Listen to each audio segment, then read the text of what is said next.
I'm so sorry. I was going to come on at 10 p.m. Eastern time, but it's 11 o'clock. I'm such a night owl, and I was a little tipsy earlier. I made some rum punch, still drinking, but I had calmed down, took a shower. I didn't want to come on a live too tipsy, and then y'all be like, oh, how you a chosen one of you drunk on live? But I made some good rum punch. I'm just gonna wait for a couple of people to come in the chat, and I'm gonna put my PayPal, Cash App, and Zelle in the chat for donations. You can also leave donations on the chat for me. I really appreciate it. But I got some stuff to talk about, so hopefully some people will come in right when I start talking. Let me see. Let me go to my lives. If not, I'm gonna still keep talking, and then I'm sure some people will come in. Go into my live. So I decided that I'm not gonna be on my TikTok for the whole 30 days of June. Oh yes, happy June, guys. Happy June. A new month. But I will come on YouTube because I got to keep my algorithm going and my revenue going. So I'll come on here and do a live once in a blue on during the month of June. Y'all gonna get lucky. Okay. Let me see. Let me type in the chat before I start talking to myself. So I'm putting my Cash App in. I forgot to put it in the thing. Yeah, I forgot, but it's okay. Oh my goodness. I hope all is well with you. I had a crazy week. I had a good week and a bad week. So I started this 30-day positive talk, and I want y'all to do it too. So for 30 days, speak positive words only. Don't argue with nobody. Don't curse nobody out. No matter how hard you want to, respond to those people in a positive way. Somebody texts you and they talking negative, don't respond to them. Somebody want to tell you, dump on you, energy dump on you, energy vamp on you, don't respond. Don't answer their call. I gotta go. Okay, yeah. They talking about something negative, let it go. Okay. All right, I'm putting my Cash App, Zelle, and all that stuff in the chat for donations. Let me see, Zelle and PayPal. Actually,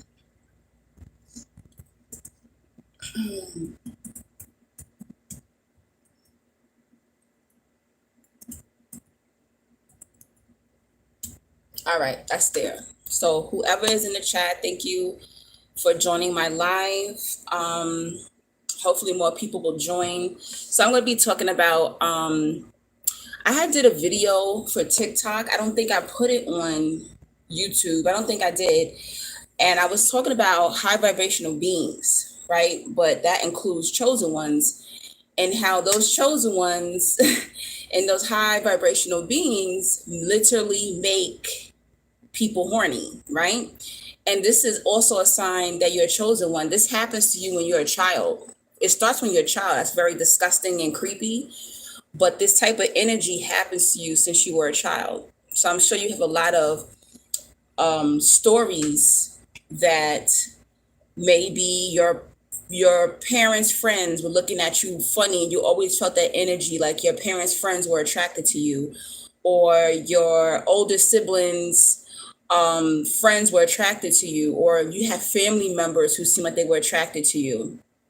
My dad owned a car wash when I was growing up, and I remember the first time I felt that energy was when his workers would be looking at me weird. And I'm like, I had to be about maybe 8 or 9 at the time. And I'm like, why am I feeling this energy? I didn't understand it, because chosen ones are very wise children, okay? Yes, it is the healing energy. It's the healing energy within us, right? So we come into the planet with that because you're chosen, okay? You're chosen from birth. God already knows, Creator knows who you are when you're yes, exactly, Virgo. They mistake that healing energy that we have as sexual energy. And people are so sick that even when we were children, they said, like, we're looking at them strange. We're making them feel this kind of way. So going back to, my dad owned a car wash, so all his workers were men. And I remember, like, feeling this weird, uncomfortable feeling, like, in my stomach, like, he's looking at me like how daddy looks at mommy. Why is he looking at me like that? And this is a grown man. And my father, believe it or not, my biological father, he picked up on it one day. And it was this one particular worker who could not take his eyes off of me and always called me pretty and tried to give me gum and candy, like, very sick. And I remember my father looked at him, even though my dad was a narcissist. He looked at him and was like, Angelique, go run up the block, because my grandmother lived up the block from the car wash. He would say, go up the block, go to your grandmother's house, get away from here. I don't want you down here anymore. My father picked up on it, thank God. My father was a narc. It was very weird. He was a very protective narc, like, when it came to, like, other people trying to do things to me. Very strange, but whatever. And so when you're a child, this happens. So if anything happened to you when you're a kid, no. You did not look at that adult any old kind of way, or your friends some kind of way. And, I have very big, wide eyes, people say, right? And I always heard my entire life, like, why are you looking at me like that? And I'm like, huh? What do you mean? And a lot of times I wear sunglasses. It's like spiritual protection. But I've been hearing this, like, all my life, and especially it increased when I turned maybe, like, junior high age, like maybe 6th, 7th, and 8th grade. Like, why are you looking at me like that? And I'm like, what are you talking about? Why are you looking at me so sexual? And I'm just like, huh? No, I'm not. What do you? You're not looking at them sexual, okay? It is your healing energy. It's your light. You got to think about this. A lot of people who are obsessed with young people, all right, who are children harmers. I don't want to use certain words on this live and get demonetized, okay? So y'all have to work with me, okay? These people who are into younger people, little people, right? The first thing they will say is that they are attracted to their innocence, right? That is how it is when it comes to chosen ones. They're attracted to our light, our innocence. It's almost like they're so dark they want to devour us, right?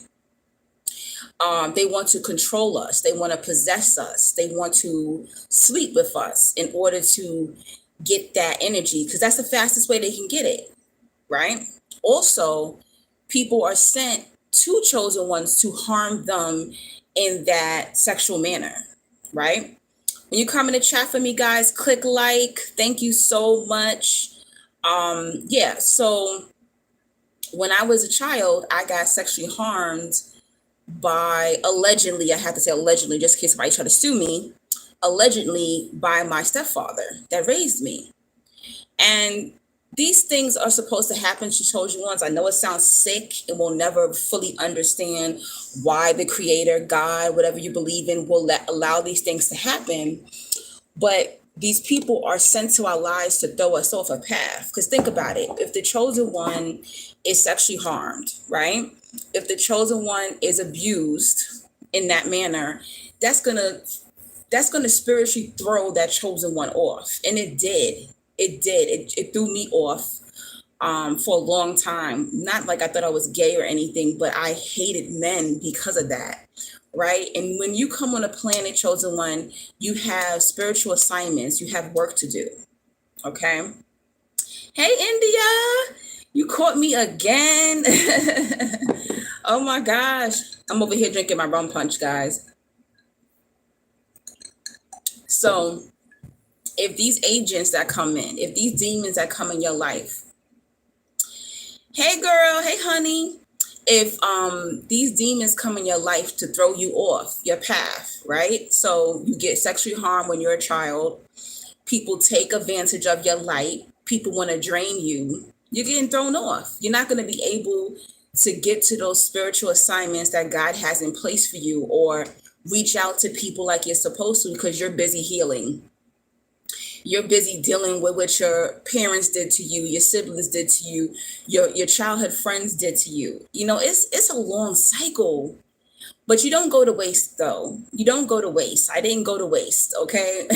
Despite, the molestation that happened to me, or the sexual assaults that happened to me, childhood friends, you go over their sleepover, you go over their house to sleep over, and they do things to you. That happened to me too. I had female friends, female cousins. No one talk about that. And I know a lot of men don't want to talk about it. I know some men might have went to, their cousin's house or their friend's house, and they were touched, or different things happen. We talk to a lot of chosen ones. They got sexually harmed when they were a child. It's like very common, and I don't want y'all chosen ones to think that this is something that you're not supposed to heal from. A lot of us have to heal from this, and it can take months, it can take years, okay? Hey, Trey. Oh, you made it? So, because of that healing energy the chosen one has, don't feel bad that you're minding your business and you go hang out with your girls. You're a woman, you're straight. You go hang out with your girls, and your girl is rubbing on you, and oh, you want a drink, and you like, whoa, what's going on? You know how many times I went to go hang out with girls and they start taking their clothes? I'm like, girl, I don't swing that way. That ain't my thing. Unfortunately, I came into this world straight. I love men. I don't go that way. You're gonna have, even my heart gets broken every time a woman does this to me. I've had women even befriend me just to try to sleep with me, befriend me because they like me and they didn't tell me from the beginning. So that's going to happen a lot to chosen ones, whether you're a woman or a man.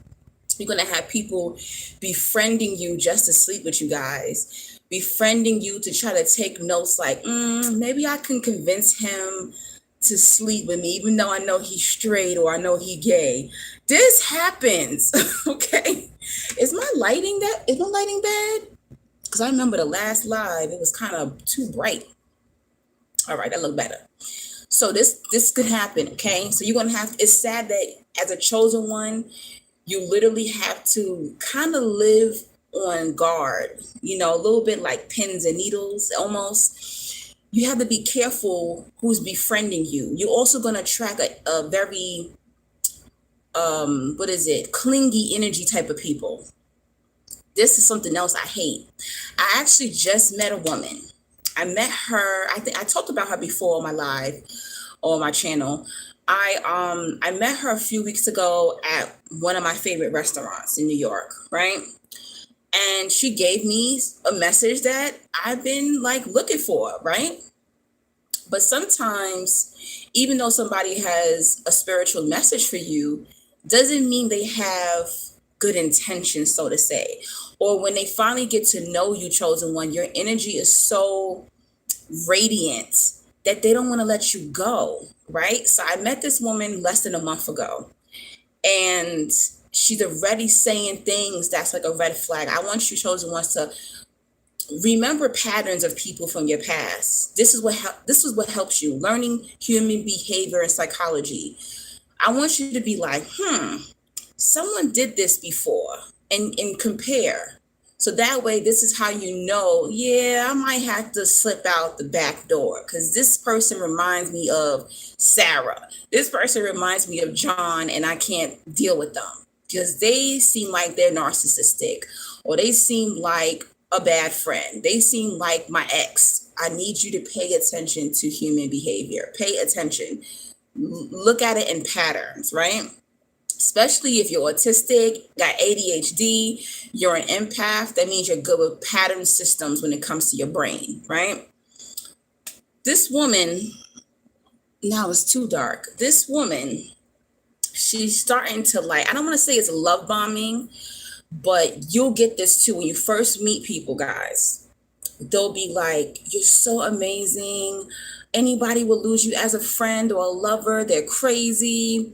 You know, they're going to be hyping you up. And you know what? It's a compliment, but it's when they're doing it too much, overboard. Like, don't get me wrong, chosen one, you are fly, but we not all that. Okay, nobody is all that. And the thing about it is, we go so long without genuine friendship. We go so long without, some of y'all go so long without sex. So you go so long without somebody telling you you're great and you're beautiful. When that demon comes, you gonna fall into their arms. All right, no.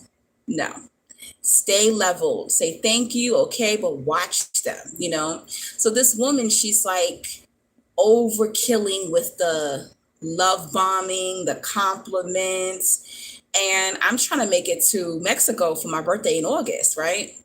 So I have a big mouth, and I told her about the trip. So she invites herself on the trip, guys. And I'm like, okay, whatever. Maybe she could come on a trip or whatever the case is. Long as she got her own hotel room, that would be fine. But this is something you see, chosen ones, we, even though we got to live on guard, you're not an average person. That's the thing about it. Remember, I kept telling you, you're a spiritual celebrity. You're not in the physical realm, but in the spiritual realm, you're a celebrity, right? This is why people react to you when they see you in the physical, because in the spiritual behind, you are a celebrity, right? So this woman invites herself on my vacation. And then she says, then the next time I see her, she says, hey, I was wondering, you know, like for your vacation, how about we share a room for the vacation? And I'm just like, what the fuck is going on? And this is what happens, guys. They'll try to get closer, elevate closer to you, get clingy, you know,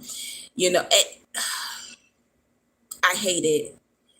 That clingy spirit, the ones who act like y'all are best friends or y'all just met and y'all know each other. Guys, don't get tripped up in this. I'm telling you, don't get caught up in people saying, oh, you know, I love you in a month. Don't fall for it. Wait and see and let God reveal to you who that person is. Don't get caught up in people saying we're best friends right away, or overstepping the boundaries, you know, trying to pry in your life too much, asking you too many questions, okay? Don't get close to people immediately, because why? You're a spiritual celebrity. You have an energy that most people do not have. And they don't understand it. Most people don't understand the spiritual energy. They don't get it. They don't understand it.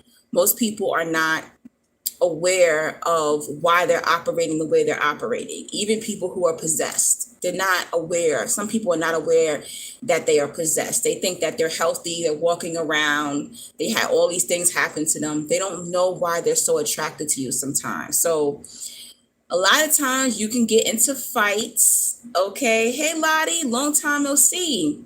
Sometimes you can get into fights with people, but I want you to step back and just pay attention to their behavior, right? So don't feel bad when your friends is trying to, you know, bump you, trying to hump you. Just exit, you know? You couldn't tell your friends, listen, I'm not into you. I'm not gay. I'm not straight. I've had to tell people, like, literally, you're attracted to my energy. You're attracted to my healing energy. And they're like, why am I feeling like this? I had this gay guy, and he was the feminine kind, right? And this man, we were in a club. I used to have a lot of gay friends at one point. Even my ex-best friend was gay. So I used to party with a lot of gay people. So I'm at this club, but it wasn't a gay club, you know, but he was there and we were dancing. You know, I feel very comfortable dancing with, you know, gay men. Next thing I know, This gay man pushed me on the couch in the VIP section, got on top of me, guys, and was just like, I gotta have you. I've never been attracted to a woman all my life.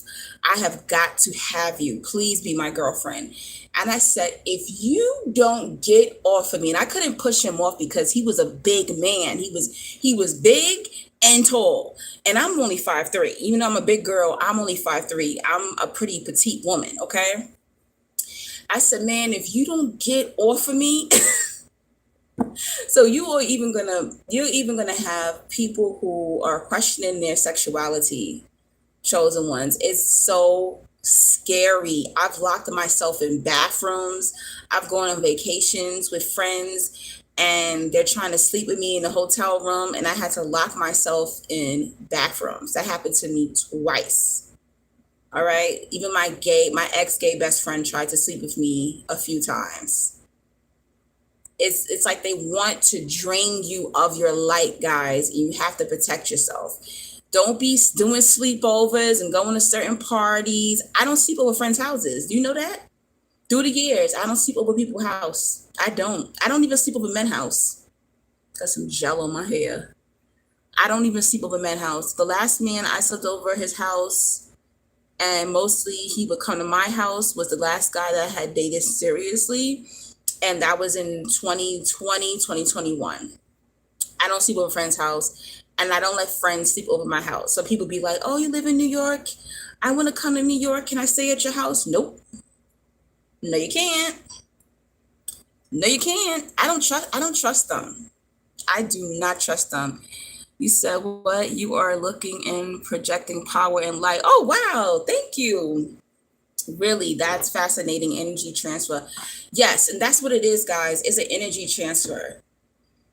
And a lot of people that you attract, right? Okay, so you have to think about this.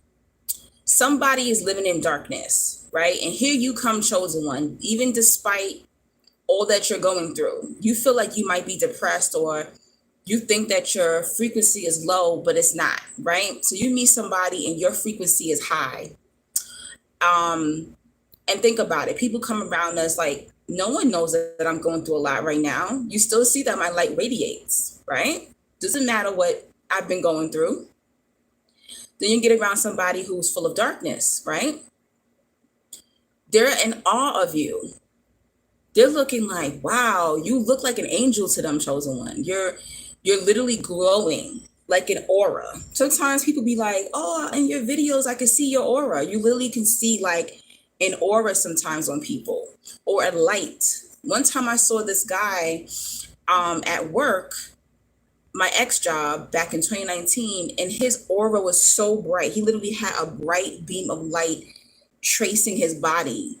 And think about it. People who are not aware of energy, they look at you and they're like, oh my gosh, whoa. So they're thinking, oh, maybe I got the hots for her. Maybe I got the hots for him. Let me go holler at them. They don't understand that their frequency is so low that they're literally attracted to you because they want to drain you of your light.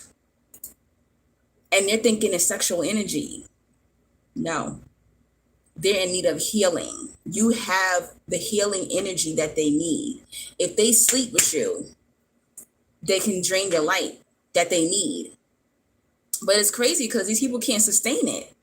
Because if you're not living in a certain way to sustain your light, meaning you're a good person, you're eating high vibrational foods, you stay in nature, you treat people well, you're connected to God, you're connected to source, you're connected to your ancestors. That's what makes you high vibrational.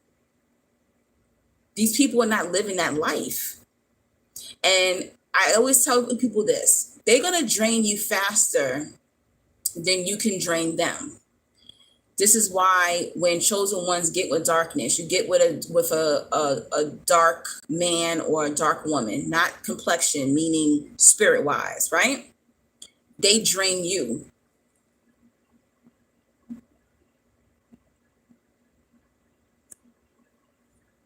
Okay. Am I back on? Yep, there it goes. I'm back on. They drain you of your light.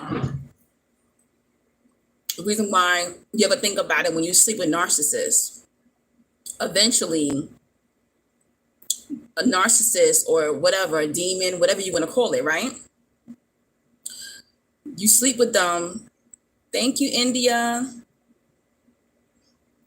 You said, I'm so right. All my transgender friends tried to sleep with me. And I was like, what the F? I don't go that way. I thought you was my sis. What's going on? Exactly. Yes. It's a healing energy. And you find yourself in these weird situations and you're so confused. And I feel so betrayed. It's such a betrayal, guys. I feel so betrayed. I'd be like, are you freaking kidding me? I thought you was my bro. I thought you was my sis. You know, I've had some horrible experience happen where I'm thinking like, oh my gosh, I finally got a best friend. No. Ugh, horrible. I lost track of thought, but when I used to work at my last job in 2019, I made friends with a girl at work. We both worked in customer service, and she's a Scorpio. And I was like, oh my gosh, I love Scorpios because I'm Scorpio moon. And we began hanging out, and we went everywhere together. We spent New Year's Eve together. We went, to do hookah. We went clubbing together. We went to go eat at different restaurants, shopping, you name it, everything, movies. We were like all over New York City, just having a great time, right? The red flag for me was one day I was at work purchasing some items from our job, and she walked up and put her card in the machine. And I was just like, huh? That's weird. Like she was my man or something. She was like, oh no, don't worry, I got her. And I was looking like, okay, whatever, I was like, oh, she's just a sweetheart. Guys, no. She was trying to basically court me into wanting to be with her. And I already told her from the first day that I had met her, when she told me she was pansexual. So, some of y'all don't know what pansexual is, that you're attracted to spirit, basically. You will date a transgender person, you will date a gay person, a straight person, whoever you are, make a connection with spiritually, then that's fine for you, pretty much. And I told her from the beginning, I was just like, oh, are you sure you want to be friends with me? Because I know that a lot of people in that community, they stick together. And she used to hang out with the other pansexual girls and gay girls at work. I was like, I'm straight. Are you sure you want to be friends with me? And she was like, yeah, of course, no problem. No, this girl, I don't know, I guess she fell in love with me or something like that, and made me out to be like the bad guy. And she quit the job, guys. She freaking quit, guys. This girl quit our job. Thank you. It's a ponytail piece. Thank you. Thank you so much, India. I was hurt because I really enjoyed her friendship, but she basically cut me off as a friend, and she quit the job. It was hurtful. Oh, that's because I also started seeing a guy at work, so that even pissed her off even more. She was just like, how could you pick him? And I'm like, why does she keep saying that? Why did you pick him? Why did you pick him? And I'm like, what? She was like, oh, he's just gonna hurt you. He doesn't love you. He can't love you. She was trying to say, like, girl, he ain't gonna love you how I love you, so don't feel bad, chosen ones. You're gonna be facing these situations. And if you're a chosen one, you've never experienced this, you're so freaking lucky. I'm telling you, you're so freaking lucky, because I have been in this situation many times. I got another crazy, scary story about that. Hold on a second.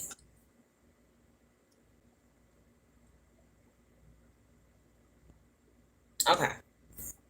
I wanted to check my thing.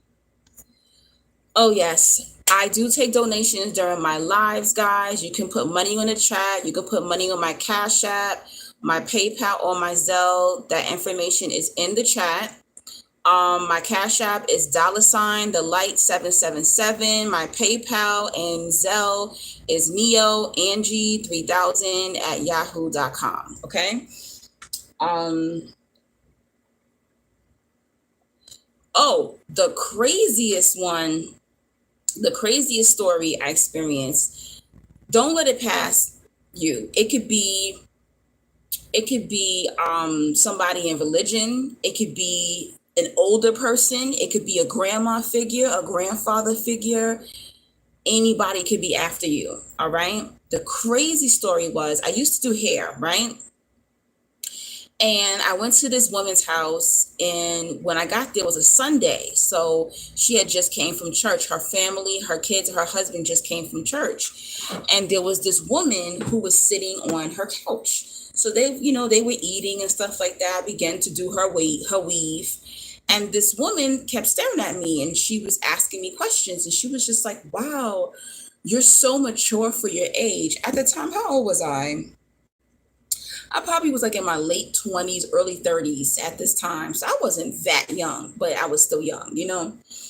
And this woman kept asking me, like, how did I become mature? So finally, the woman I was doing her weave, she said, that's my pastor. And I was surprised because I grew up in Seventh-day Adventist church where we didn't have women pastors. Like they had women elders, but we didn't have women pastors. Only men can pastor a church, pretty much.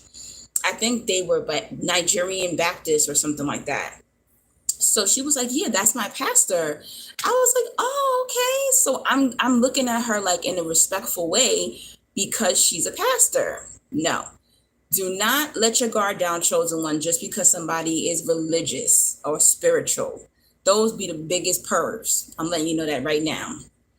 So the woman, before I leave, she says, oh, let me take your number. I'm going to give you my number. She said, do you think you can come tomorrow morning, 6 a.m. to do my hair? And I'm thinking, I usually don't do people's hair at 6 o'clock in the morning, but I really need this extra money. So I told her, sure, I'll come. I make it to her house on time, guys. I go home, I sleep. I wake up like 5 in the morning. I get to her house at 6 o'clock in the morning, and I took the bus. I was a huge hustler back then. So I wake her up. I'm banging on her door for like 20 minutes. She finally opens up the door. So we get upstairs to her apartment. She lives in like this big ass house, but her room is like up in the attic. And I'm looking like, this is kind of creepy, but I'm just going to get in, do her hair, and get the hell out.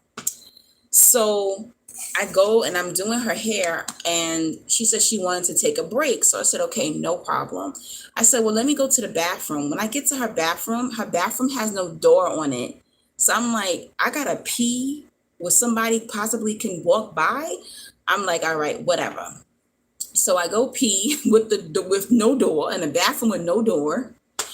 And when I come back in the room, she's changing her clothes. So she had something else on, like a dress, but this time now she wants to put on some African material to wrap around her, right?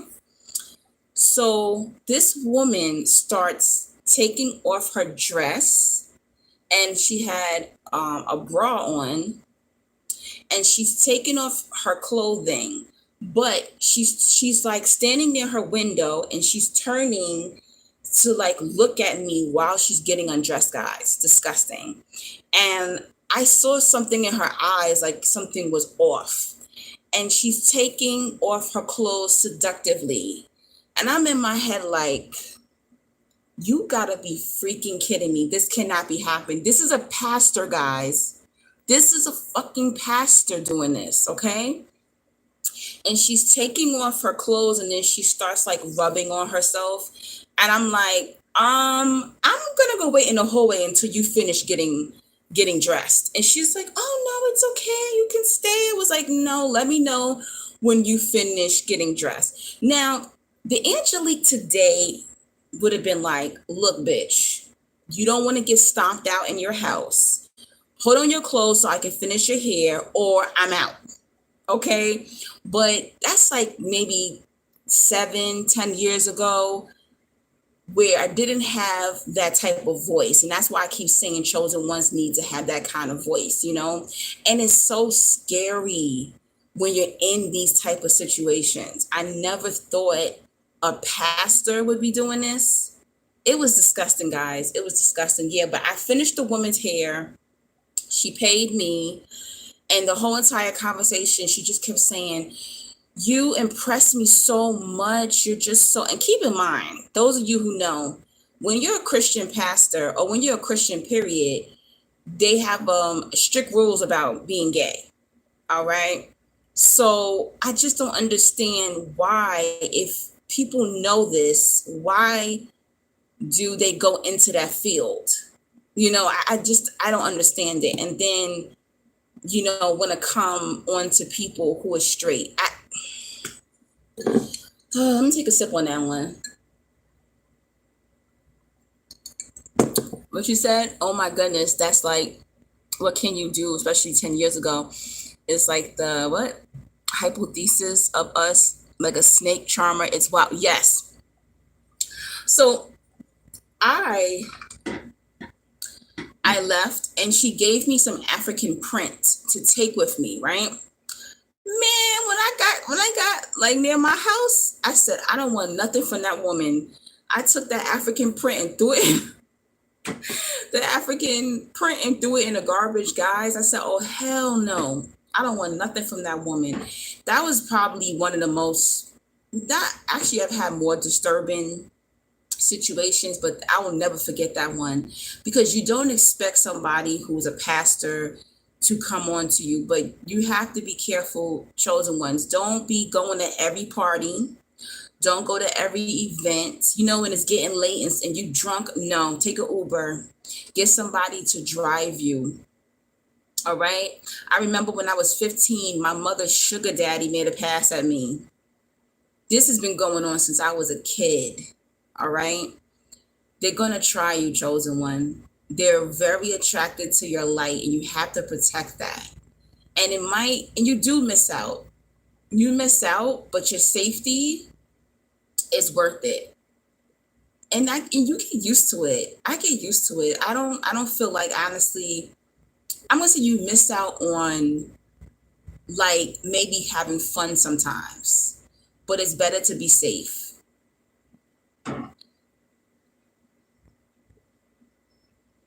Oh, okay, I get it. I just it's scary. I would rather be safe than sorry. And this even happens, meeting people's husbands, when you're meeting your friend's significant other, their husbands, their wives. Sometimes I don't even want to meet my friends' partners.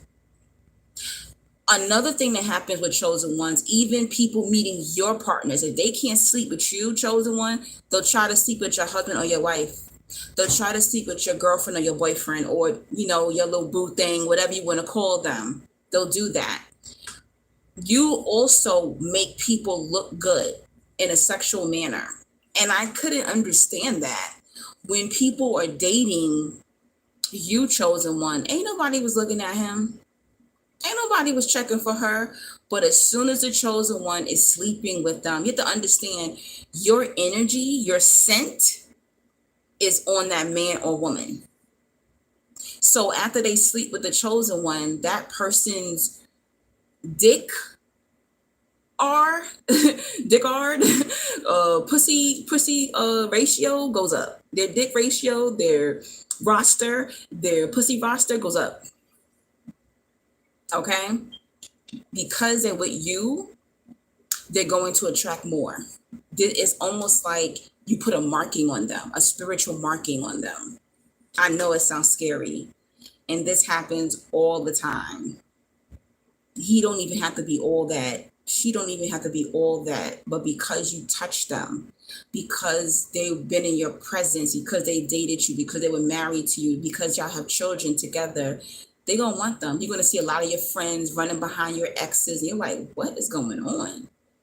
A lot of your friends are gonna be like, oh, is it good? Because they also trying to figure out how you are, how it is to be with you. And if they can't be with you, it's almost like, all right, if I can't have the chosen one, then maybe I can get a taste of their energy on their partner. I know it sounds disgusting.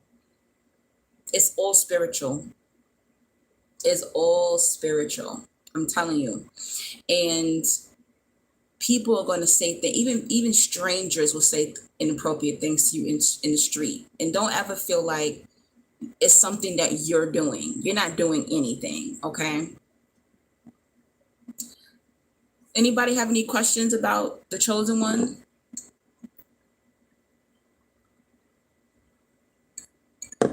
Any taboo questions? All right. I'm going to switch to masculine and feminine energy real quick, because I saw this post, right, on TikTok, and this man was complaining about masculine women, right? How women today are so masculine.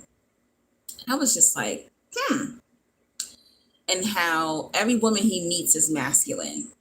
So I want to say this. When it comes to masculine energy in women, it's mostly, you just keep putting money. Send that money to my Cash App, India. Because you know why? Let me tell you guys, I love when y'all put money on my chat, but guess what? YouTube takes 30% of my money on the chat. You said, isn't it crazy how people turn us down because of our light? I've even had people become turned off during. Yes, that does happen too. Okay, I'll talk about that before I get into the masculine and feminine energy. Okay, so sometimes chosen ones, I'm gonna touch on that. Sometimes chosen ones, you're gonna come across people who are literally disgusted by your light, right? That they want to degrade you, and they'll try to belittle you and make you feel some kind of way for being pure. Ooh, come on now, come on now. This happened to me all my life. All my life, people will say, you're a goody two shoes. You think you're perfect, because chosen ones represent justice.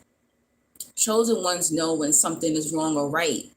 Chosen ones can see the demons. Chosen ones can see light, right? And we have that extra sensory. We have that empath signal in us. And these demons, sometimes that meet us, hate us for that. Okay. So they're not attracted to you because you're so pure. I think there's some people who are demon feel that when they kiss us or when they have sex with us, they'll throw up, because it's almost like our light outshines them. You get it? So it's not always we get drained by demons. Some demons literally get drained depending on how spiritually powerful or the ranking. Like, I know I have a high ranking in the spirit realm because I actually seen people look at me and walk down the street, walk the opposite direction. I've walked into rooms and people is like, they looking at me, they're like, I gotta go. I've had pastors freeze into place when I walked into the church.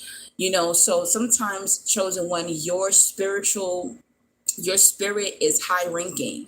Your energy is so powerful that it'll literally make these demons disgusted, and they're not going to be sexually attracted to you. They're not. You might physically look good to them, but spiritually, they're not going to enjoy being around you. And if they do accomplish getting you, they only want to sleep with you or date you to degrade you. All right. They want to have degrading, abusive sex with you. That happens. You said, I would prefer that. Instead, people want to touch me or stand extremely close. Yeah, that happens too, guys. But yeah, a lot of these people, they just want to degrade you. That has happened to me. A few years ago, there was this guy who was chasing me down. Believe it or not, he was a pastor's son. We knew each other for years. I met him when I was like 16, 17, and I think he was like 18 or 19 at the time. And he chased me down for years. And I don't know what the hell I was thinking, guys. I decided to give him a chance, if you know what I mean. And We slept together, but it was just to degrade me. He was mad that he could not accomplish me for years. And, he tried to make me feel some kind of way and mistreat me. And, a lot of guys do that anyway. They don't even have to be a demon to do that. But this is what they'll do. And he just kept saying, like, you're just weird. Like, you're just so different. So you're going to get that a lot, chosen ones. You're weird. You're different. You're too pure. They don't feel comfortable with you. I've heard it all. And, that's why I'm my own best friend. That's why I walk alone. And I'm telling you, when you walk alone, you a powerful mother. Beep. Okay? I'm telling you. And people get scared of you when they see, like, damn, this is a one-woman show. This is a one-man show. Damn. But your energy also, chosen one, scares people. Your energy also will make people tremble. Some people got some punk ass demons on them that tremble at the sight of you. Some people don't even want to be your friend, and they don't understand why they don't want to be your friend. They cannot stand you. This is what makes people befriend you when they hate you. It's almost like, okay, if I can take the chosen one down, I've accomplished something. That's really what it is. That's what it is. The first time me and my ex had intercourse, I actually threw up afterwards. Yep, I believe it. I couldn't understand why, but it came to me years later that my spirit and body was rejecting. Yes. Okay, let's talk about that. So as women, let's almost talk about the masculine and feminine energy. Doesn't matter, woman, man, gay, straight, whatever. We all hold energy, okay?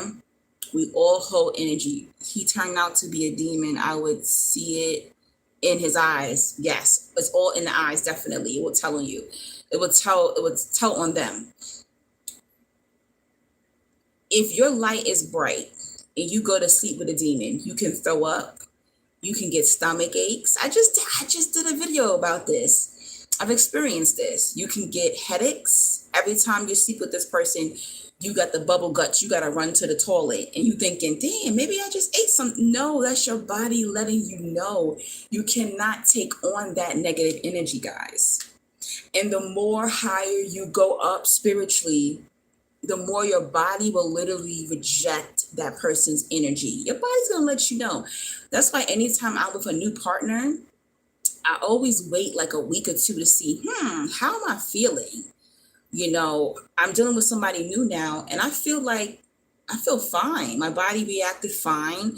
Also, ladies, pay attention. If you still have your period, do you get your period? Did you skip a period? Your wound is another intelligence. Whether you can have children or not, your womb is like another brain. All right? Just like on a man, your penis is another brain. All right? Your penis gives you signals. Okay? And it can, I know it sounds crazy, but these things give us signals. And the more pure you are, you cannot just lay with anybody. I know they might be sexy, they might be fine, but you can't. Your energy will literally reject. Or sometimes if your energy is too powerful than theirs, they can get sick. Like I just cut off a girl who I just realized, and I think back, every time I was around this girl, she's got to take a crap. It's like, are you okay? And it's because of my light and my energy. It will make her run to the bathroom. She'll say, oh, I feel so sick. I got a headache. And then when she get away from me, she'll text me when she get home and be like, oh, I feel so much better. My energy was literally making her sick. All right. And I think that this is increasing now, guys, because the demonic energy has increased and the light has increased as well. I got cold-like symptoms from having blank sex with a dark energy male. I believe it. Honey said, even with family members, yes, I'm telling you, you'll feel sick. Your body is going, bye. Yes, you can get cold-like symptoms, flu-like symptoms. Oh, that happened to me by just being around a friend. 2 years ago, I went to Atlanta. And I met up with this woman who had dark energy, and I thought I had got COVID, guys. I thought I had COVID, and my nose was running, I was sneezing, my eyes was red, my throat closed up. I said, what the hell is wrong with me? As soon as I got out that woman's car, got up into my hotel room, I took some medicine, I laid down. I woke up in the morning feeling like a million times better, like nothing ever happened the night before. And I'm like, wait a minute, huh? Her energy made me that sick. Who the heck is this?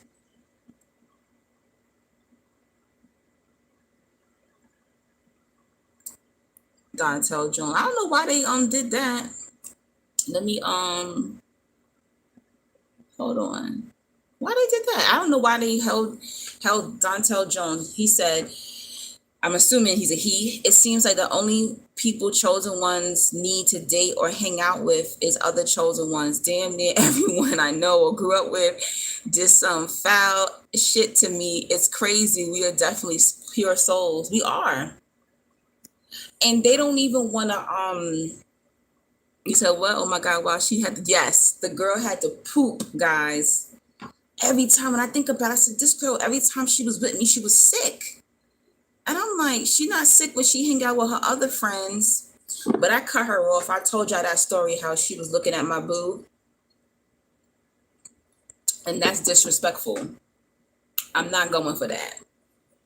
If we friends, you should not be looking at my piece. No, that's disrespectful. You don't do that. You do not do that crap. She had to go, guys. She had to go. Oh, yeah. I want to go back to the masculine and feminine energy. And tell me what do you think about this? So if you are masculine energy, you're going to attract feminine energy. If you're feminine energy, you're most likely are going to attract masculine energy. Tell me in the chat, do you think I'm wrong about that? Because I keep seeing men saying that women today are masculine. And I'm like, how?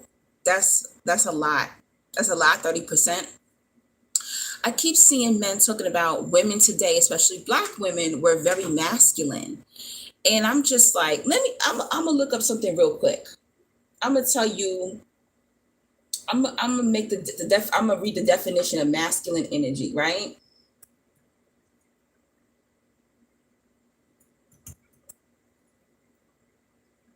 I'm gonna read that. Hold on. Let me go to this. I'm gonna read this. So masculine energy, no, you're not wrong about that. Opposites attract. Exactly. That's how I feel too. So masculine means logical, confident, focused, strong, stable, clear, assertive, and goal-driven. Feminine energy is intuitive, generous, nurturing, creative, collaborative, caring, receptive, and grateful. Okay. So if women today, they're saying is more masculine, so that means she's logical, she's confident, she's focused, she's strong, she's stable, she's clear, and she's goal driven. What is wrong with that? What is wrong with that? There's nothing wrong with that. And I'm sorry, there's no way I'm going to believe that these men are saying they're alphas or they're masculine and that they're only attracting masculine women. No. No, sir. No. If you claim to be a masculine man or alpha man and you're only attracting masculine women, that means you're in your feminine energy. And a lot of people think because they may have muscles or they can use a loud voice or maybe they can fix things, that makes them masculine. Masculinity is an energy and it's how you move in life. Okay. And they'll say, oh, she's just trying to compete with me. No, she's doing her. Most women who are in their masculinity, not most, but a lot of women, they're very goal driven. A lot of them go and get their degrees. They go, they get businesses, they're boss women. And that sometimes makes men feel like, oh no, she's too masculine. So because she's goal driven, because she's on her shit, that means that she's masculine? Huh? This is a thing that really pisses me off. Now, what I will say is that I do think there's some people who naturally come into the planet and they have more masculine energy, and then there's some people who end up having more feminine energy. For me, I feel I have both, but there was a time where I was leading in my masculine energy, and that's because of what happened to me as a child. I was molested. My biological father abandoned me. My brother hated me because I was born. You know, I felt abandoned by my uncles because they chose drugs over me, so I didn't have any strong masculine alphas to really look up to, right? So I grew up to hate men. And what happens is a lot of little girls like this, they become masculine to protect themselves. So it's like I became the man that I always wanted. You get it? And even though now you see that I flourish into a more feminine woman, I never want to, let go of every masculine energy trait that I have, because that is what has protected me. And even now, half of my family is dead. So I am my own husband, my own my own mother, father. Both my parents died when I was very young. I'm my own best friend. So I like having a balance. It's okay to be balanced, but when you're so much in one energy, I think that becomes a problem. So a lot of us have daddy wounds, mother wounds, father wounds that we have to heal in order to be balanced. I think every man and woman should be able to tap into their masculine and their feminine energy. That's a healthy being, in my opinion, but when a woman is like, you could tell when a woman is in her unhealthy masculine energy because she's getting all up in the guy's face and she's mistreating him and talking to him crazy, and she thinks that healthy men are boring. That's a woman who is in unhealthy masculine energy. But a woman who could be in a healthy masculine energy is a woman who she's peaceful, but she's about her shit. Like, I can pay my own bills and I have my own business, and she can lead, and she could be gay or straight, but she knows how to lead in her life, and she knows how to organize, and she's more logical. Where feminine women, she's more like the helpmate. Like it says, intuitive, generous, nurturing. That's another thing. When you become more feminine, you also become more intuitive. That's something I noticed. Where before I used to think more like street smarts and more logical. Well, now I'm doing more inner. I'm able to pick up on things that other people can't pick up on. And that's why that masculine and feminine energy works. So you got your logical partner here who's in their masculine energy, and then you have that feminine nurturing energy. So that man or woman who has that feminine energy, they can be your eyes behind your head. You get it? Where that feminine energy can look into spiritual dimensions and realms that the partner who's masculine and logical can't see. You get it? So the last man I dated, he was masculine and alpha, right? So whenever I gave him a problem, he's a problem solver. So masculine people they're problem solvers, right? Where when he came to me with certain things that he was going through with his mother, his sisters, his nieces, I was able to calm him down and intuitively and emotionally nurturing in a nurturing way, tell him, babe, this is what you're supposed to do. This is how you need to talk to women. This is why you always see those movies where you see like the woman holding the guy's face, like, babe, calm down. And she's the only one that can calm down the monster. That, okay, it could be, two men, two women. But I think that there needs to be a masculine and feminine energy in order to work. Why? And this is the reason why when a masculine man attracts another masculine woman, they argue, because it's technically like two men arguing, or two femmes, they're going to argue. They're not going to get along because it's not balanced. There isn't any balance there. So if you are a man and you're attracted to feminine energy, but you keep attracting masculine women, Or this guy I knew, he kept asking me, why is it that I'm attracted to feminine women? Like, I like you, you're so feminine, but I don't know what to do with you. I said, because you aren't healed. So this will happen also, guys. If you haven't healed your mother wounds and father wounds, you're not going to attract what you like, right? So it wasn't until I healed the father wound and the mother wounds to where I became more feminine, and then I started attracting masculine men. Before that, guys, I used to only attract feminine men and even bisexual men. Okay. And this guy that I used to deal with, he was just like, I don't understand. You're the only feminine woman I have ever been able to bag. Like, every woman that I meet, and the woman that he's dating right now, she's bisexual and has a girlfriend. And he's just like, I don't understand. Like, how come I keep getting these women who are bisexual? And I'm like, because you haven't did your healing work yet. So if you are a masculine and you're happy and it works for you, cool. But if you are in your masculine energy and you keep attracting masculine energy, you got healing work to do. You get it, guys? If you're in your feminine energy and you're going, I don't want to be with a feminine person, I want to be with a masculine person, that means you got healing work to do. Because why is it that you're attracted to one thing, but you can only attract the opposite? You didn't do your healing work. And even if you were, you probably wouldn't even know what to do with that person. And that's something that I had to learn. And I just wanted to tell y'all that. I just had to get that out.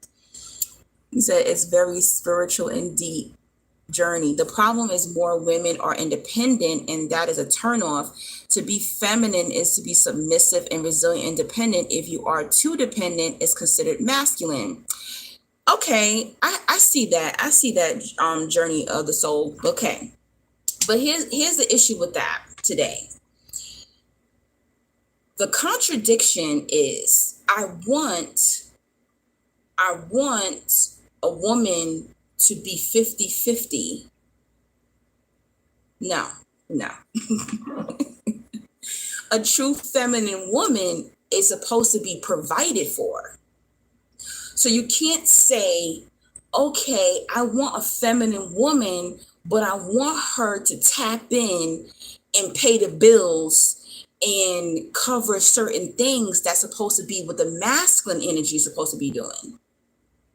No, you can't say, all right, I want a feminine woman, but I want her to work 10 hours a day, help me pay half the bills, come home, cook, clean, have the babies, take care of the babies, and then she has to be also the assistant, because wives and mothers are assistants, right? She makes all the doctor's appointments. She goes to the doctor's appointments. She goes to the recreational things that the children are doing, or even if they don't have any children, she's helping the man with his business. She's the one that shows up and looks beautiful, and she's that feminine energy at his business meeting, or she's setting up clients, right, for the man that's working his business. She even is a homemaker, right? You like nice towels in the bathroom, you like a clean home, you like cooked meals. How can a woman do all of that? So you want her to tap into the feminine and masculine while he just relaxes in his masculinity? No, it's not going to happen. No. And that's the reason why I will die single before I do all that shit. Hell to the no. You can't say you want a feminine woman but aren't fully willing to take masculine energy position, divine masculine energy position. And I know it's 2023. And if that is the case, and that is why women are taking the option of being single and never getting married and adopting and getting surrogates, because they've realized they're not getting a good deal. They literally have to be in their masculine and feminine while the men are resting in their masculine. It's pointless. Who wants to get fucking married? Why would a woman want to get married in 2023 if she has to tap into both energies and be overworked and then body be hurting and her aging so fast while the man ages gracefully? Hell no. Who wants that? Who the hell wants that? I'm a Virgo born a day after Michael Jackson, and I attract a lot of masculine women. Virgos deal with divine feminine energy. The last man I dated was a Virgo, believe it or not, and I don't date Virgo men. I don't know why I gave him a chance, because Virgos and Leos are not a good match. And he was in his masculine energy. He's an alpha. He definitely is an alpha, and he took very good care of me. Even today, if I need anything, he'll be there for me. He's very protective, and I love him. He loves me, but we won't be together. And I'm glad I had that experience, because I had not had that experience in a long time with a divine masculine, because I was broken all my 20s. So I kept dating feminine men in my 20s who kept telling me that I was masculine. I was masculine because I had to be highly independent, because my dad died when I was 20. My mom died when I was 23. I have no family, and I could only depend on myself. So and I've been doing that since I was a kid, so that was the reason why I was in my masculine energy. And that's why now I don't have no problem asking for money. I have no problem asking for help. I have no problem asking for favors from men and women. It's also a practice of why I do that, because before, that masculine is give, and I kept giving and giving and giving and never was taken. So ladies, if you want to tap into your feminine energy, take. All right. Feminine is to take and masculine is to give. Because why? Feminine energy, we give emotionally and spiritually. That is the reason why.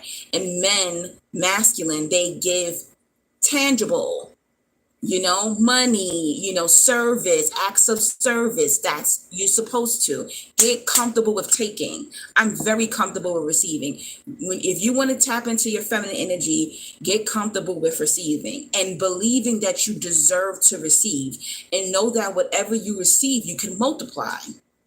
Women, masculine, feminine energy can multiply. But that is the reason why. And I had a man tell me, "Oh, you own a house? Oh no, I can't date you. I can't date you." So it's not really true that much, guys, too. It's not that true. A lot of men out here don't want a woman that makes more than them. They don't, because they feel she's going to not listen. That's what I heard. Oh no, women who have money don't listen. I can't control her. So I've had men tell me, "Oh, you own a house? Now we can't date. We could be friends, but we can't date. I can't marry you. I can't date you." But I'm like, okay, that's fine for me. It's so sad, even though I'm not financially stable right now, but even when I am, I lie. I be like, "No, I ain't got it. Yeah, you can pay." I play stupid. I play broke even when I'm not broke. You have to. It's so sad. You have to sometimes. My grandmother used to say, "Girl, play broke and play dumb, because that's the only way you're going to get a man." If you act too rich and you act too smart, a man won't want you. But I'm a person that goes, fuck that. If that is what I got to do to get a man, I don't want one. Okay? Fuck all of that. You have a Leo moon and your Virgo sun. Yeah, that wasn't his sign. I don't know what his moon was. Yes, I can't admit I'm still healing from the childhood things. Yes. Healing is the key. If you're attracting the opposite of what you want, you got healing to do. Because let me tell you something. I know plenty of people, like this couple, this childhood friend of mine, her mom was masculine. Her mom was even taller. Her mom was like 6 feet tall. Her dad was like 5'7", 5'8". And her mom was masculine and her dad was more feminine. Not like, feminine doesn't mean you're gay. I want people to understand that. Like, it's an energy. And they worked very fine. God rest his soul, he passed away a few years ago, but they were together from Barbados in their, I think, their teens or their 20s. They came to America, they bought houses together, they made money together. They was good. It worked. I'm telling you. So there's a lot of men out there who are more feminine energy and they got their masculine woman and it works. Okay. It can happen. It does work. The man doesn't always have to be the masculine energy in the relationship, For me, I'm attracted to masculine men. I don't want to lead. I want to rest. Okay. I got us in the spirit realm. I don't mind cooking. I don't mind cleaning. I don't mind having children. I love being the intuitive. I love being nurturing.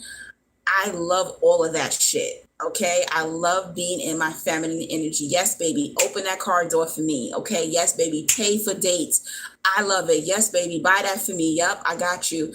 I don't mind ironing his clothes. I don't mind washing his dirty drawers. I love being in my feminine energy. And it feels natural to my body. Some people, they don't feel natural like that. There's some women who want to be in their masculine energy, and there's some men who want to be in their feminine energy, but nope. I was dealing with this Cancer dude and he had to go. We broke apart back in February. Too feminine for me. Like, while we out eating, he's talking about, can we split the bill? Are you out of your damn mind? On a $40 bill? Are you insane? I was just like, yeah, me and you can't deal together. No. And I was definitely one of those people, like, he can come to my house and I would cook dinner for him. If I can cook dinner for you and I ask you for groceries money, if we go out to eat, you can pay for fucking dinner. No. It was just like things like that. I can't deal with that. No, get away from me. I'm not attracted to feminine men. Get away from me. You're not a provider. You're not logical. And he couldn't do anything. Like, he couldn't even fix anything. It was just like, damn, I want you to paint the walls in my house, or, I don't know, put a light bulb up in the ceiling or just something. He just couldn't do anything.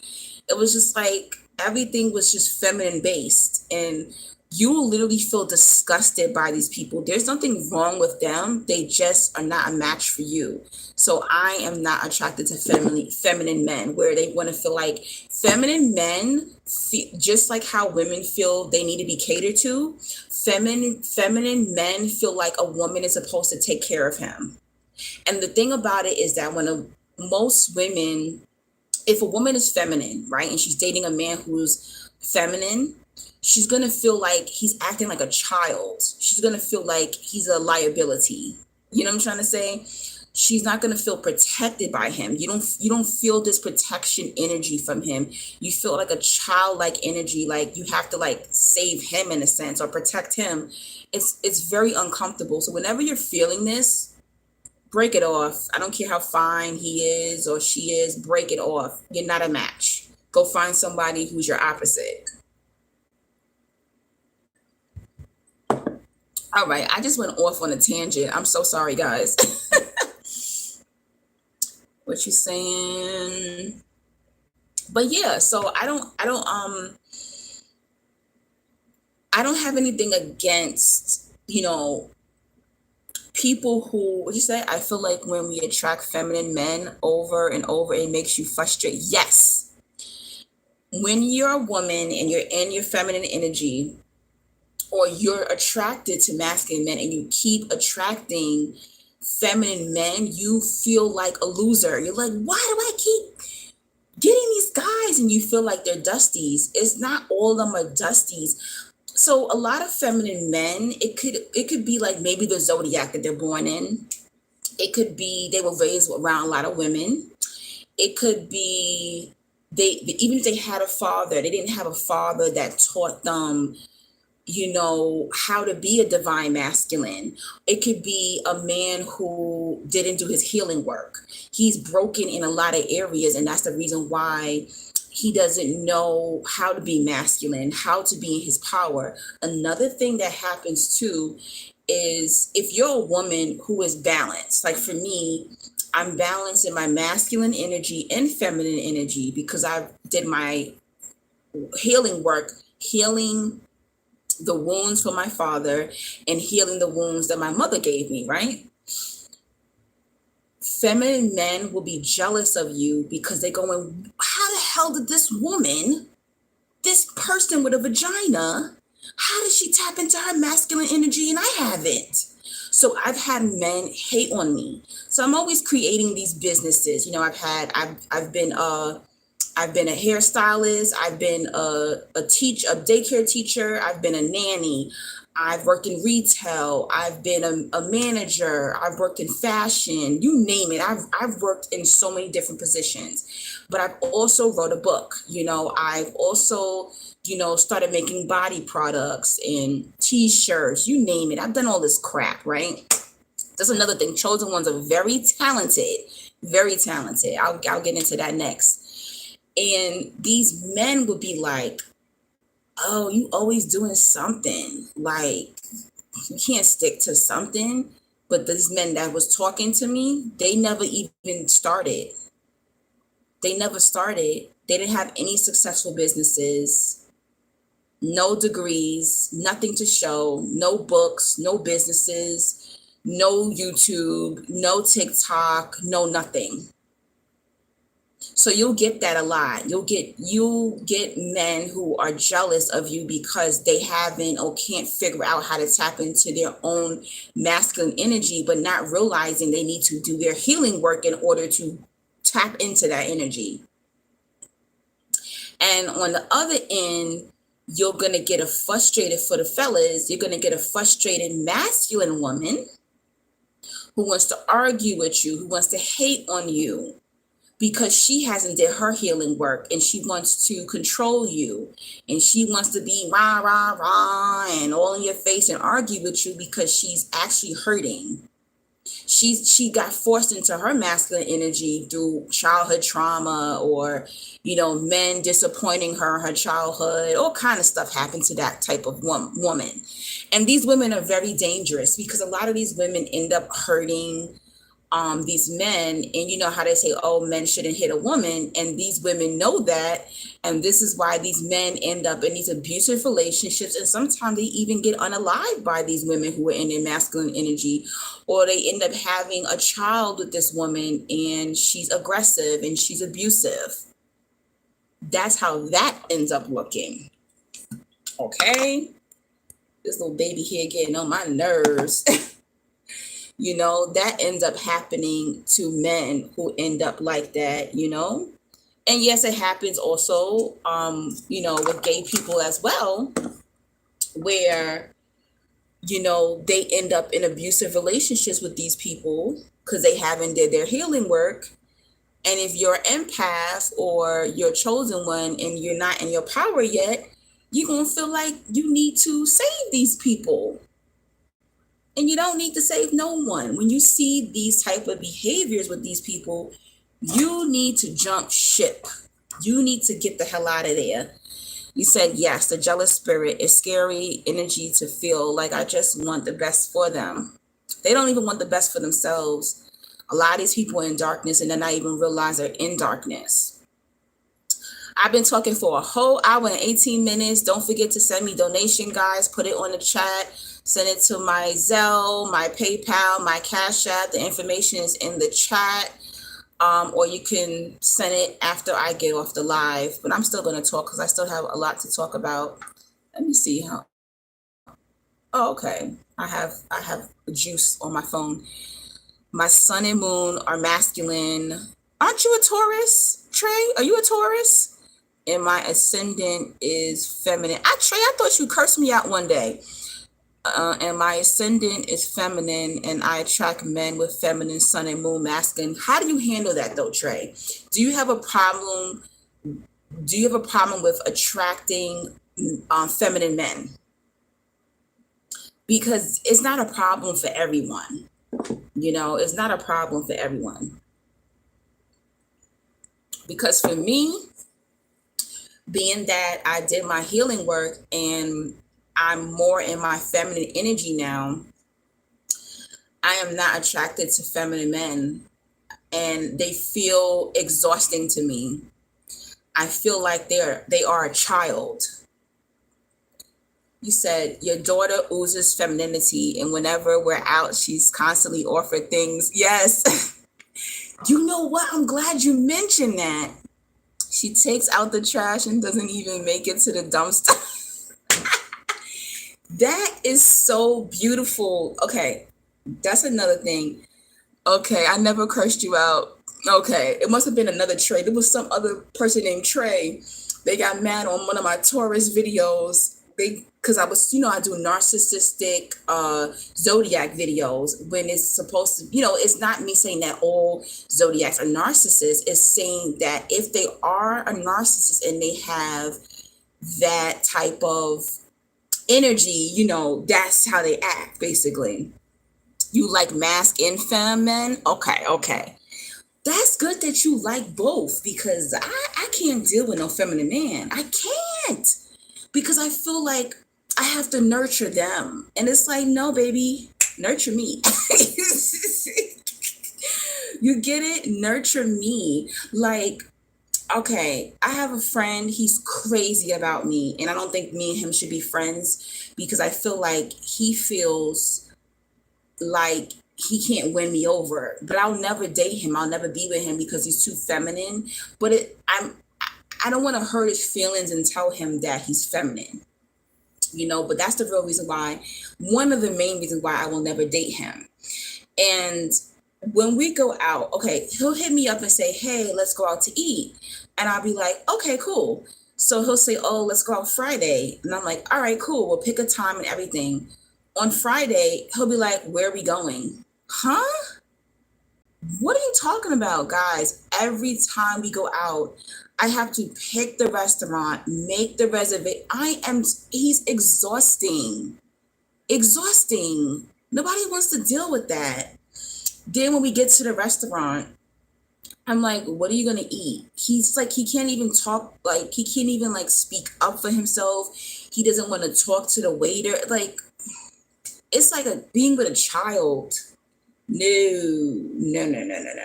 I can't do it. That's not masculine energy. When I'm with for masculine man, the guy I'm dealing with now, he's a Libra, and he's younger than me. He's like 10 years younger than me. So when we meet up, he'd be like, all right, we're going to meet up this day, this time, see you there. And on the day, he hits me up in that morning. Good morning. I'll see you at this time. He'll be like, good morning. I had lost reception. He'll be like, good morning. I'll see you at this particular time. You know what I'm saying? So it's just like, I love that. Ooh, plan, baby. You know what I'm saying? I don't want to always, I'm just so tired. Like, even the woman who asked to come with me on my birthday trip, she was like, oh, by listening to your stories, you're such a planner. And that's it, girl, just, find the flight and find the hotel and just let me know and I'll go. Hell fucking no, bitch. No. I'm not planning for nobody. Leave me alone. I'd rather go on my birthday trip by myself. I don't want to plan for nobody. Plan for me. It's my 40th birthday. Why do I have to plan for other people? No one has hit me up yet. My birthday's in 2 months. No one has said, hey girl, you want to go to dinner for your 40th birthday? What are you doing for your 40th birthday? I'm not planning shit for nobody. Okay. I don't even care if I end up by myself on my birthday. No.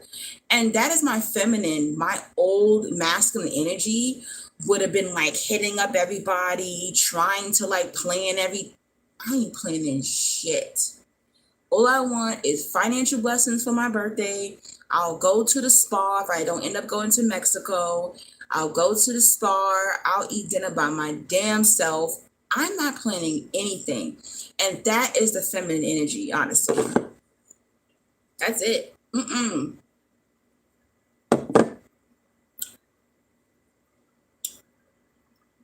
say you think, India said, I think it's because I'm a two-spirited person. Are you a Gemini? Listen, if you're what Trey was saying, right? You said, same, I let go of people that expect me to lead. That's another way that you can Practice your feminine energy. Let them lead. Let them lead. Say no. Oh, can you do this? No. Oh, I was wondering, can you pick up? No. Can you do me a favor? No. That's how I tapped in. I started saying no. You a Leo? August 5th? I can't remember you saying that. Are you going by yourself to Mexico? First of all, I don't have all the money to go to Mexico, but at this point, so far, yep. So far, I'm going to Mexico by myself. Yep. Guys, the craziest things happen. I kind of feel like the universe wants me to go alone. One of my friends had something crazy happen to her financially, so she can't go. Another friend says she's buying a house, she can't go. Another friend has to get a whole knee replacement on the 15th of this month. There's no way she can fly to Mexico in August. Two girls that I was cool with, I had to end those friendships with them. And they had confirmed. I believe one of the girls actually bought her plane ticket, but they're best friends, so they can go together still. They probably will be in Mexico that same week. But I had to end the friendship. You know, God told me to end that friendship, friendships, because it was spiritually, it was not a match, basically. My god sister lost her job and says she's not sure she's going to be able to go. And then I met a woman a month ago that says she wants to come, but now she's being clingy and weird. And she's like, oh, can we share a room together in Mexico? And I'm like, girl, I just met you a month ago. And my boo right now, he's a Libra. And y'all probably going, why he won't go? It's a long story, but he ain't going, okay? He can't afford the trip. And I ain't paying for no man to go. I could barely pay for myself to go to Mexico, so I ain't paying for no man to go, okay? So he's not going. We're definitely going to do something before, I leave. Of course, I'm, get my little birthday loving and go out to dinner or something with him. But no, he can't afford to go to Mexico, so no, I'm not one of those pay for me and go on a trip. Hell to the no. But yeah, so far, oh, it is good. It's good, but I need to add some more grenadine. I ran out of grenadine, so I need to get some grenadine tomorrow and some more orange juice and add to it. But it is good. So if y'all heard me slurring in this video, guys, I'm so sorry. It's because your girl's a little tipsy. All right. But yeah, so I said, you know what? Maybe all this craziness is happening because universe, God wants me to go alone to Mexico. And if I get the money or if I get a part-time job between now and August, I'm definitely planning to go by myself. I'm just going to tell that lady, like, no, I'm going to do a solo trip. And there's so much to do there. Like, I want to go to the cenotes. I want to go to the Mayan ruins. I want to get a tattoo while I'm there. I want to go to the massage place. I want to go to a couple of beach clubs. Like, there's so much to do in Mexico. I won't be bored.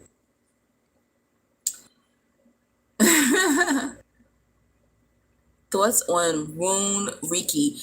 I don't know much about Reiki, but I know people, I've met people who did Reiki, and I believe Reiki is good. Like, I've heard people, they actually got Reiki done to them and it healed. Hey, Ashley, you made it an hour and a half later.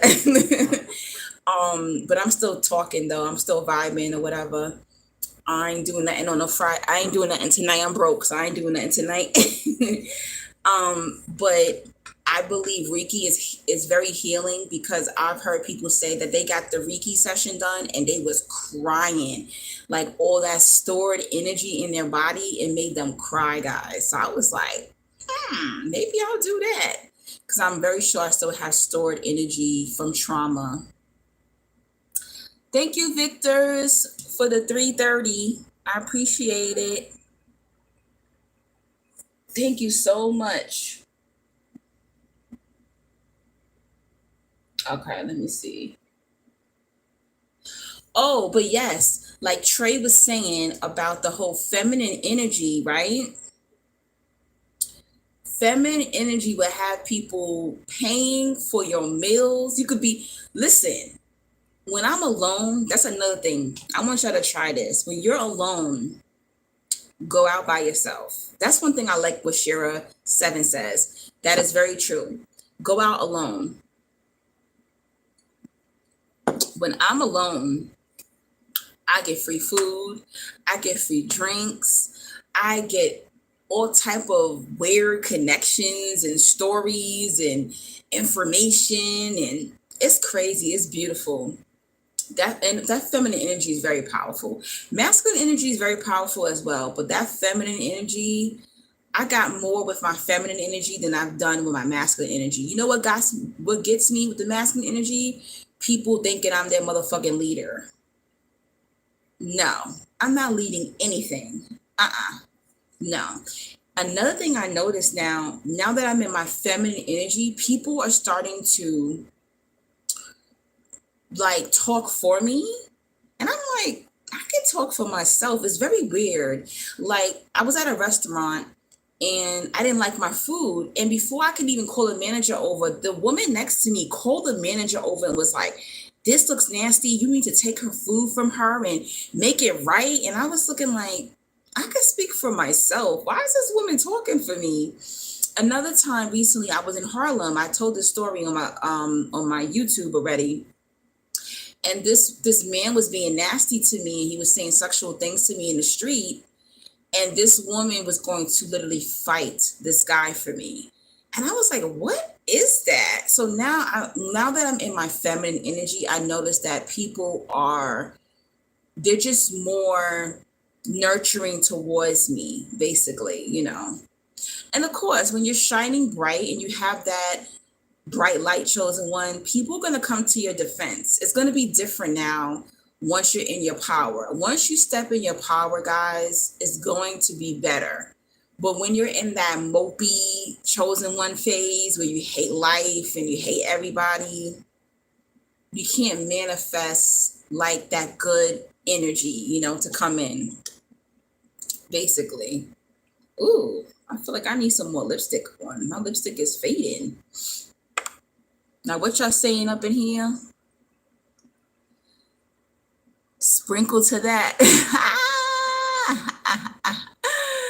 Let's see. Leos are the leaders of the zone. Listen, I don't care if we are leaders. I don't want to lead shit. Leave me alone. I don't care. Do you know how exhausting it is to people to expect that you are leading? And here's what's funny. They're always like, Leos are so full of themselves, but you actually be needing us. Huh? What? Come on now. Nope. I don't want to lead. I don't want to be a spokesperson anymore, guys. If you're wondering, this is Juvia's Place lipstick, and it's called Red Velvet, ladies. Black owned company. Check it out. Juvia's Place. Juvia. Okay. And no, I don't want to lead. I'm tired of leading. All right. I'm tired of planning. I don't want to plan shit. I want to just wake up one day and someone's like, get dressed. We're going somewhere. Or pack your bag. We're going on a trip. And I'm like, oh, ooh, yes. And I want to just relax, you know? That's when you know you're really in your true family, your true feminine, your divine feminine energy, where you want to just relax, you know? Let's see. I'm all let out. Exactly.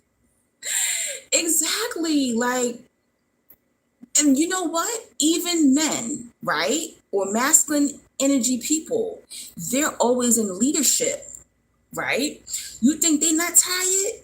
You know, you hear the dads going, man, you know, for Father's Day is coming up. Even Father's Day, sometimes men, they want you to plan something nice for them. Do something nice for dad. Do something nice for your man. He's always leading. They get tired too. Leaders get tired. I'm fucking done. I'm tired of leading, guys. It's over. It's a wrap. It's a wrap. I work in a sales job and I'm even considering changing jobs. That's how tired of being. Yes. That's a yes. So my last job, I ain't gonna say the name of the store, but I worked in a retail store in the customer service department. And people, even grown people, I was one of the youngest people in the department, believe it or not. Not one of the youngest, but I was one of the young people. There was some people in the department who were in their 50s and their 60s, right? And whenever we had like an unruly customer, they'll be looking at me like, can you take this unruly customer? I can't deal with it. So I was always taking that leadership and that energy, and I got sick, guys. I ended up in the hospital, stressed out. My period was lasting for 6 months and I had to get a blood transfusion. So be very careful when you are the leader. Be very careful when you're taking on these leadership positions. If you're born a woman, your body can't handle all of that. I'm telling you, don't do it, guys. It's not worth it. All right? It is not worth it.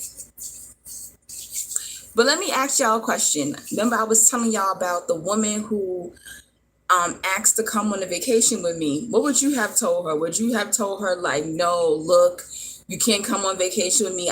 Mind you, I just met her a month ago. And now she's asking, can she come to Mexico with me? And can she stay in a room with me? Would y'all tell her no? My lover told me, he's a Libra. He told me, tell her no. You don't need to go on a vacation with somebody who you just met. He's like, you watch too many crime shows and you still didn't learn? He said that happened to me too. I bled for 6 months and I was put on progesterone. Yep. Trey says, same. I have hyperthyroid, a whole hormonal imbalance. Go figure. I would double think about it. You can hang out with her locally. Exactly. Yeah. We met up twice to have dinner within the month. We met up twice, but, and you said it's a red, right? It is a red. I would never ask that. I would never ask that. And even my Libra lover, he was like, nah. He was like, that's weird. He was just like, that is so weird. And he was just like, why would she feel comfortable? He's like, I understand that you're charming and you're nice, but you could be crazy. Like you could be crazy. Why would she feel so comfortable? She even invited me, one of her close friends. This is a Black woman, okay? She won't tell me how old she is. She told me that she has a kid who's in their 30s. So I'm assuming she's either between 50 and 60 years old. So this is an older woman. So she's like an auntie to me, pretty much. I'm 39, which is fine. I don't mind hanging out with older people because they have more experience. But that is a red flag to me, So she won't tell me her age. And I think it's because she looks at me as pretty young. She's always talking about, how young I am and my beauty and this and that and my energy, da da da. So I'm just like, okay, she's got to be like between 55 and 60 probably if she's talking like that. And she wouldn't tell me her son's age. She was like, oh yeah, my son is 30. Da, da, da, da, da, da. I was just like, what? Like, girl, what the hell is wrong with you? Like, what? I guess she feels like if she tells me her real age, then I'm not going to want to hang out with her. But I look at people like, I don't have a problem hanging out with older people, but I'm going to hang out with people my age too, It depends on the day. It depends on what kind of energy I want. But I'm also not going to front. When I go to Mexico, I'm still pretty young. I know 39 might seem like old to some people, but I'm 39 with no husband and kids. So my 39 is really like 30. You feel me? So like I still dance, I still party. I'm a Leo. Like I have a lot of energy in me. The guy I deal with is 29 years old, guys. So if I am satisfying a 29-year-old man, y'all can kind of understand that I have very young energy to me, So I just don't think this woman's gonna want to like party and smoke hookah and drink with me in Mexico. I just don't think that that's gonna be her vibe. And not that I don't want an older person to come with me, because it's funny, when I went to Mexico in 2021, I met a woman the first night I got there, and she was celebrating her 60th birthday alone, guys. She looked 40, but she was 60 because, black don't crack. And we didn't party together. No, did we party together? Actually, no, we did. We partied together, but she really didn't dance. She was just like chilling, listening to the music. And then she was like, yeah, I'm gonna leave now because this is not really my scene. Y'all are all young and stuff. So it's just like, there's nothing wrong with hanging out with people older, but are they going to feel comfortable and not like be a party pooper when you want to smoke your hookah and drink your little tequila and party and dance on a man? Is she gonna cock block in that area? I don't want that energy, and I don't know her enough to say that. So I'd rather just go on a trip by myself and just meet other people there than go and not know, and I feel weird on my own birthday trip. Let's see what you're saying. I would double think about it. You can hang out with her locally. Yeah, I read that already. She's attracted to your light. Yeah, she told me straight up. She was like, I see your light is bright. She told me straight up, guys. She told me to my face, like, yo, you're gonna be a good friend to me. That's what she told me. He said, oh my goodness. Honey said, oh my goodness, my neighbor asked me to drop his wife to work at 6 a.m. What the hell? He pay you? He knows my family, but he doesn't know me like that. He was upset. Oh, you said no. Thank you for saying no, because, excuse you? Hell to the no. If she's that comfortable now, what's next? Trey, exactly. She also, she was like, listen, I'm not racist or anything like that, but to me, it's a red flag when I meet a black person and they're bigging up white people, like as if they think that they're better people than their own people. I don't like that, and I'm not white, but I can imagine if you were white and you met a white person and they're like, oh yeah, black people are just this and that. And it's just like, is that self-hate? You get what I'm trying to say? Like, I don't know. It's weird to me. So she keeps talking about this white friend of hers that is on vacation in Aruba with her other boyfriend, and how she was like, yeah, my friend, she's in Aruba right now and I have the keys to her house. So I'm like, what are you doing to the keys with this woman's house? And she's like, yeah, she has a pool. She lives in Long Island. She lives like in a mini mansion. And I want to know, like, do you want to come with me to this woman's house? And I'm like, what? What are you talking about? So while your friend is in Aruba, you got the keys to this woman's house. She says that the woman has a living boyfriend and he's still going to be in the house and he's a white man. I'm sorry. This sounds like a fucking horror movie. Guys, doesn't this sound like a horror movie? She's just like, yeah, like, we can go and, go in her house. We can eat whatever we want. We can go in her pool. And I'm just like, this sounds like a horror movie. I don't want no white man coming out and shooting me because he want to know why some black girl is in his house, in his pool. Hell no. That sounds like a dangerous situation. I was looking at her like, what? That is a red flag, guys. I ain't going to no house in Long Island. First of all, I'm not a pool person. I'm a beach person. To me, when I think of pools, I think of like people peeing in pools. So I'm not a pool girl. I'll put my feet in the pool, but I don't get in pools. Not even at nice hotels. Hell to the no. I don't trust pools. There's something about pools. But yeah, I was just like, that is so weird. He said, that's a lie. I would take my time. She could be legit, but maybe not. Exactly. I was just like, huh? But yeah, I'm nothing against white people, okay? I have a lot of white supporters and stuff like that.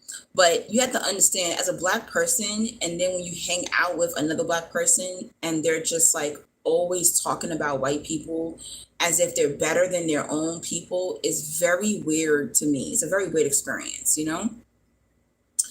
The Saggy in me is intrigued and skeptical. You know what? How about you go with her? How about you go with her? Okay? I ain't going to that house, guys. Hell to the no. Mm-mm. I watch too many horror movies. All right? Imagine that white man come out and shoot me. Because it was a little different when she said, like, oh, her friend's in Aruba. And I'm like, okay. But she said, but her boyfriend's in the house. Oh, he's harmless. What? Excuse you? No, nah, no. It just seems like a horror film. And I know how tempting that could be. Cause like it's summertime, it's hot, you're gonna want to be in a nice little mansion, just chilling and stuff in the pool. But it's like, girl, this sounds dangerous. This sounds like a freaking movie. This sounds like a crime show that I be watching, you know? So it's annoying and has a tone of self-hate. Exactly. I used to hang out with this girl. She was a Gemini. Oh my gosh. And we grew up together. And one day, she was like manifesting. She was like, she wants to have a baby with blonde hair and blue eyes. So I was like, girl, how you gonna have a baby with blonde hair and blue eyes? Cause you black.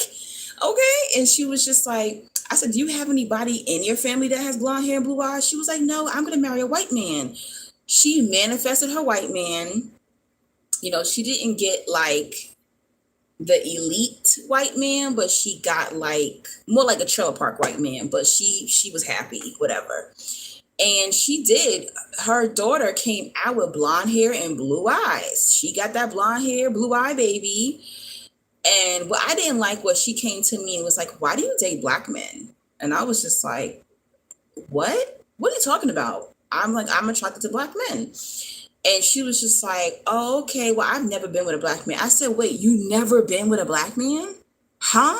And keep in mind, we grew up in a Spanish and black neighborhood. So I was just like, oh, so you went out and you sought out white men. And she was like, yeah, like they're better. What? She was like, stop dating black men. You're too good to date black men. All right, let me get off of race. But to me, this freaked me out. Her and I are not friends to this day. I never trusted her after that. That shit was so weird to me, guys. That was weird. She was out of her mind. Hot girl summer activated. Hangover edition. Oh, sorry, I'm hungry. I gotta eat this. Do y'all have any questions about chosen ones? Let's see. But no, honey. You did the right thing, honey. Chosen ones, please learn to say no. People need to hear no. So, let me see. I have to go back and watch from the beginning. Yeah. In the beginning of this video, I talked about the energy that chosen ones have, like sexual energy that people think that we have when it's really healing energy, and they mistake it for like we want them, and all these weird things happen to us even from childhood. And I even talked about these weirdo people in my life that's been popping up lately. Have y'all been having people disappearing out of your life? Because that's what's been happening to me. It's almost like God, universe is cleaning up. I don't know if that's happening to you, but it's happening to me. And I'm okay with it. I'm okay. I feel like everybody's, I said, well, right now it's like a mass imbalance of the yin and yang. Yes. I talked about that last week, and it's so true, where I'm just seeing so much, and I don't want to see it, I don't want to see it. But guys, I want to tell you something crazy happened to me. So some of you know that I live with a relative. We live together because we both own the home that my grandmother left us. And this relative, my uncle, has schizophrenia. So on Monday, When I came home, I actually went out to eat because Monday was Labor Day, right? Not Labor Day, Memorial Day. And I went out to eat with the woman that wants to go with me on a vacation. Let's just call her Scorpio woman. So I came in, it was late. I got home like maybe midnight or something like that. And I went to go drink some water because I need to go grocery shopping. I only had water in my fridge. And I was like, this water tastes so weird. I'm like, what the fuck is this? And I usually put like lemon juice in my water. So I go to drink the water and I'm like, what the hell is this? So thank God I didn't pour all the water in the cup. Something says, get up, go to the kitchen and look at the water. Guys, I'm looking in the bottle. It was this bottle actually. I had to hold it. I actually kept the bottle. Let me show y'all. It was this water bottle, right? It's clouded up because my AC is on. But if you could see, there's like still the water pellets and everything in there. So I go look at the bottle and I'm like, what is that? And I'm seeing that there is substance, like it looks like water and oil, right? And I open the bottle and I smell it and it's like a perfumey smell. And I'm like, I know the smell. Do you know this crazy motherfucker put Raid bug spray in my water, guys? And I drunk some of it. This dude tried to fucking poison me, guys. Right? So I was in total shock, right? So I throw the water out and then I put a little bit in my hand and I go to smell it and I'm like, this is Raid. Like, I know the smell of Raid, guys. I know the smell of Raid. And I look underneath the kitchen cabinet, there's like 3 cans of Raid. This motherfucker put Raid spray in my fucking water bottle.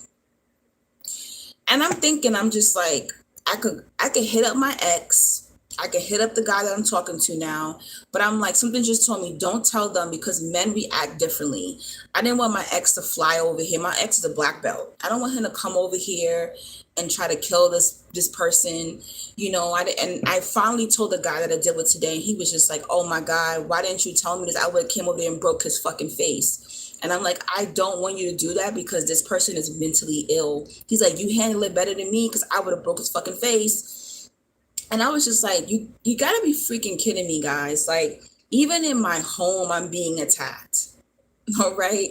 It's a lot of shit going on right now. So now I gotta find money to fucking buy a small fridge to put in my bedroom because I won't be able to leave certain foods. Like, I'll be able to leave foods and stuff like that in my freezer, but not in my fridge. Okay. And I just wanted to tell you that crazy ass story because I was just like, you gotta be freaking kidding me,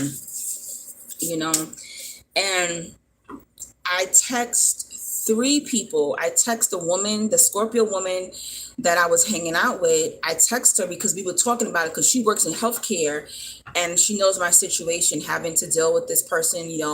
My uncle doesn't want to take medication, doesn't want to go to the psych ward, doesn't want to get help, and I'm to the point where I cannot do this anymore. I cannot live with a mentally ill person anymore. I can't do it. It's very stressful. I can't even bring company over to my home because of this, right? So she was telling me like, oh, you're going to have to try to build a case on him so that way you can get him out of the house, So I'm trying to build a case or whatever. I didn't get sick. Thank God, guys, I didn't get sick. Like I went to the bathroom the next day, but that's about it. But I did not get sick. I don't have like any weird symptoms. Thank God I'm protected. Thank God I didn't finish all the water, because I don't know what that is. I probably would have had to go to the ER to get my stomach fucking pumped, but this is the shit that, I'm dealing with for whatever the case is, So just keep me in prayer, guys, that I don't end up having to kill somebody that I live with, and that God will always protect me pretty much, but I text 3 people, the Scorpio woman. Thank you, babe. Thank you, India. Thank you, Ashley. Thank you, Trey.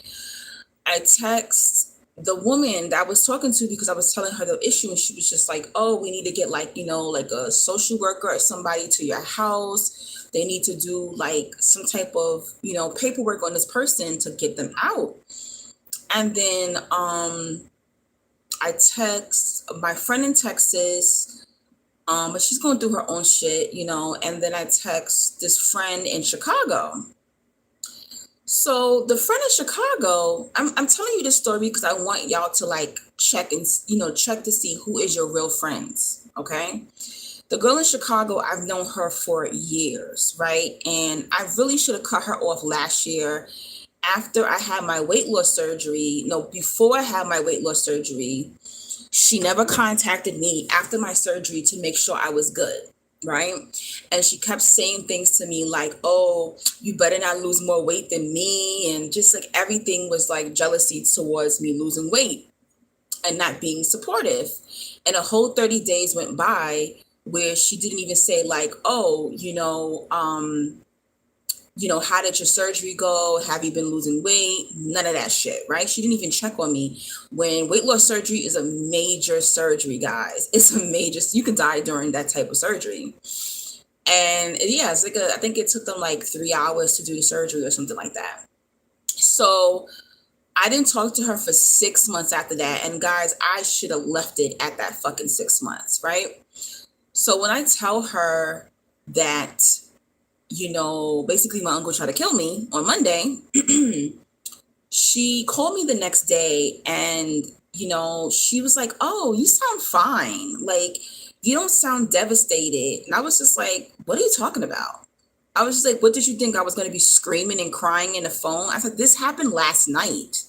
Like, I stayed up all night. I was trying to like see if my stomach was going to hurt. I was going to see if it was going to throw up. Like, I was scared. Like, I was going to go to the ER. She was like, oh, okay. I just thought maybe you would sound a little bit more devastated. Chosen ones, I want you to fucking watch out. There are people who literally, they want you dead. All right. They want you dead. They love talking to you. They love hearing, somebody's trying to kill you. They love hearing that you're struggling financially. They love hearing that, you're having problems at home. They love hearing that you got man problems and you got all these things going on. And let me tell you something. I know I do not look like what I've been through. Why? Because I'm a chosen one. I'm never going to look beat. I'm never going to look like someone just tried to kill me on fucking Monday and it's Friday, because we always bounce back. That's the reason why. And they hate that. They hate that. They hate that that even on our worst day, we're better than them on their good day. But please check your friend circle. All right. They're fake. They're happy. They're dancing. They're celebrating that somebody almost tried to kill you. They're happy that, you're broke. They're comfortable when you're struggling financially. They're comfortable when you ain't got no man, you ain't got no girl. Check your circle. And this year, I keep saying, is the year 7. So it means completion. So any trifling ass friend that you think you have, they're going to be gone before the end of this year. Any lover you're trying to hold on, they're going to be gone before the end of this year. Any family member you're trying to hold on to, they're going to be gone before the end of this year. Okay? And she knows that I picked up on her energy because now she's on my Instagram, commenting, clicking like on my photos, watching my story, texting me like, oh, I love you. No, the fuck you don't. You don't love me. I almost got fucking killed on Monday. How you love me? But you didn't even say, hey, did you go to the hospital? Are you good? Da da da da da. And we've been friends since I was in my 20s. I'm telling you, it be your own circle, guys. Please be careful. He said, I'm protected. Everything is going to turn around in your favor. Thank you, Ashley. She's dismissive because she's envious and jealous. I've had so-called friends like that. They're the worst. My own mama is like that. It's crazy. That's disgusting. It's worse when your own parents are like that. And I'm only telling y'all that story. It's embarrassing, guys. It's very embarrassing. Even tonight I told, because my little boo, he's like, oh, can I come over? And I'm like, I keep telling you, I don't want you coming over my house when this man is in the house. What don't you understand? And he didn't get it. And I finally told him, you know why? This man tried to fucking kill me on Monday. He's like, what? He's like flipping out. And I'm like, I have to go through a lot. And I don't want you coming over here and it becomes like a domestic situation. If you come over here and you don't understand that this motherfucker's crazy, and then you fight him and you try to kill him, and now I'm in a deeper situation, because men, when they like you or they love you, they want to protect you. And this is why I keep this. It's easy for me to tell YouTube this than it is for me to tell people that I'm close to, but this is what I have to deal with, guys. It's like, I just wish and I pray like he has like a manic episode at school or in the street and they lock him up and they put him in a psych ward because he refuses to take medication. He refuses to get therapy. He refuses to get help. And I can't legally force. There's not enough laws. They wait until somebody with schizophrenia or, something even worse kills somebody before they actually get the family help. This is why that boy who had mental illness, he killed his own mama last year over a video game. The Lord does not help us. The Lord does not force these people to seek help. They don't. It's sad. And it's sad that there are people who are living with these illnesses, but there's not enough laws that forces them into medication, that forces them into getting treatment. So if anybody is dealing with this, I pray for you too, because this shit has to come to an end. So just pray that it's coming to an end soon for me, for real. Like, I can't do it no more, guys. I can't, But yeah, like, my little boo's like, oh, how come I can't come over? Like, this is why. When you have a psychopath living in your house, you don't even want to have company. You don't feel comfortable, Thank you. Thank you, Danielle. I pray you're feeling better tonight. Thank you for your message. Well, how I pronounce that? Oomph? OOMF? Nah, for real, sis. That's mad OD. It is. It's crazy. If push comes to shove, try to feed him that. Let me tell you, I'm not even going to front. All these crazy things have come across in my head. When you're in a situation like this, the craziest things cross your mind, guys. Trust me, Thank you, India, for all the money you put on the chat. We are so strong to that. They don't believe us. That's another thing I want to talk about too. Chosen ones, people are even jealous of the way you persevere. All right. They don't believe that you've been through what you've been through or that you're going through. Just like that girl was on the phone. She was like, you don't sound mad. You don't sound this. You don't sound that. What? So I gotta be, I gotta do all of that for you to believe me? Why the fuck would I lie about that? I'm not lying about that. That shit really, you know what it is? When you go through a lot of things, sometimes I think I'm still in shock. That's really what it is. I'm in shock. And I also am calming myself down about the situation. Because believe it or not, guys, I'm a Leo. When I'm angry, I see flames. All right. I see flames and I'm calming myself down so that I don't do something that gets me locked up. Because I have it in me, guys, and a lot of quiet, meek, calm, spirited people, we have another side to us. We have a shadow side to us that will make us really hurt someone. And when you're a chosen one, you do that. You be like, you know what? I want to say this to them, but I know if I say this to them, they're going to jump off a bridge. We have this spiritual filter in us. I know that if I really go do this to them, I'm going to really kill them. I'm going to really hurt them. So let me not do that, because we know how powerful we are. So we're able to control the way we handle situations. I could have did something crazy too. I could have been like, oh, you try to kill me?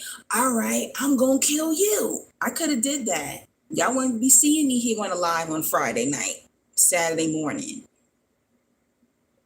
But I went within and was like, all right, God, you got me this far and I'm not sick. You're going to have to get me out of this situation. All right. That's how I chose to do. Am I mad? Hell yeah. Am I sad? Hell yeah. But people are so jealous because, when they go through something, they use their pain for attention. When we go through something, we use our pain for power. They don't believe us. A lot of the things that we've been through, they look at us and be like, I would have killed myself a long time ago if I was the chosen one. And they're jealous of that because they know that. They know that they would have took themselves out. They know that they would have whooped somebody's ass. It's almost like they're jealous of our calmness. They're jealous of our peace because they don't have it in them. They're like, how they, in their head, they're like, they can't be that perfect. And this is why they tap you, they bug you. They always, doing things to provoke you because they're like, let's see, maybe if I do this to the chosen one, I can provoke them and hurt them. And let's see what they say then. And then, yeah, people will see that the chosen one is not all that. I had a first cousin that did that to me. All right, I'm at the 2-hour mark, guys. I've been talking. Y'all gonna have to send me some financial blessings, guys, to my Cash App, $777. The information is in the chat. I'm gonna write it again. I got PayPal, I got Zelle. But I'm gonna tell you what my two of my first cousins did to me, guys. Okay, I'm gonna tell you that. Hold on, let me put the information in the chat right now.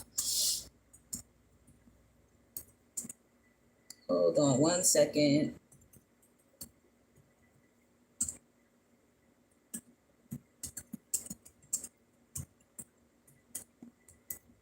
Hold on, let me see. Yeah, I'm about to tell you.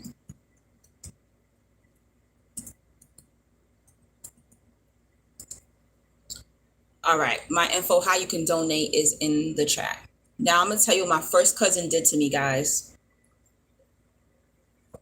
Ashley, girl, hush. I want to give Ashley a personal shout out. Ashley is a big supporter of me and my channel. I love you, girl. Thank you so much. She always donates on my lives, right? And on top of that, she joined my Patreon. I have a Patreon, guys, at Metaphysical Goddess on Patreon. That is where I do all kind of topics over there, all right? Because I can't keep feeding a YouTube machine and they're not paying me, right? So it's $20 a month if you want to see longer videos.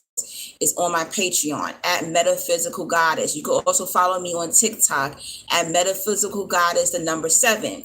But Ashley always donates to me. She gives me random donations. So thank you. You do not have to send me anything else. Okay, you do enough. Those who never support me, that's who I'm talking to. Okay.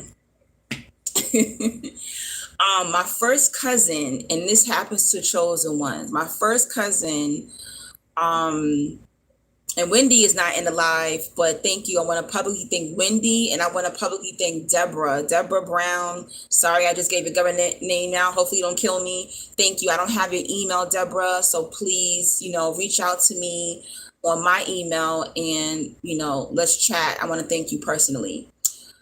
But yeah, so going back, my first cousin, this is what people do to you, chosen one. They don't believe that you're pure, right? They think you're fake.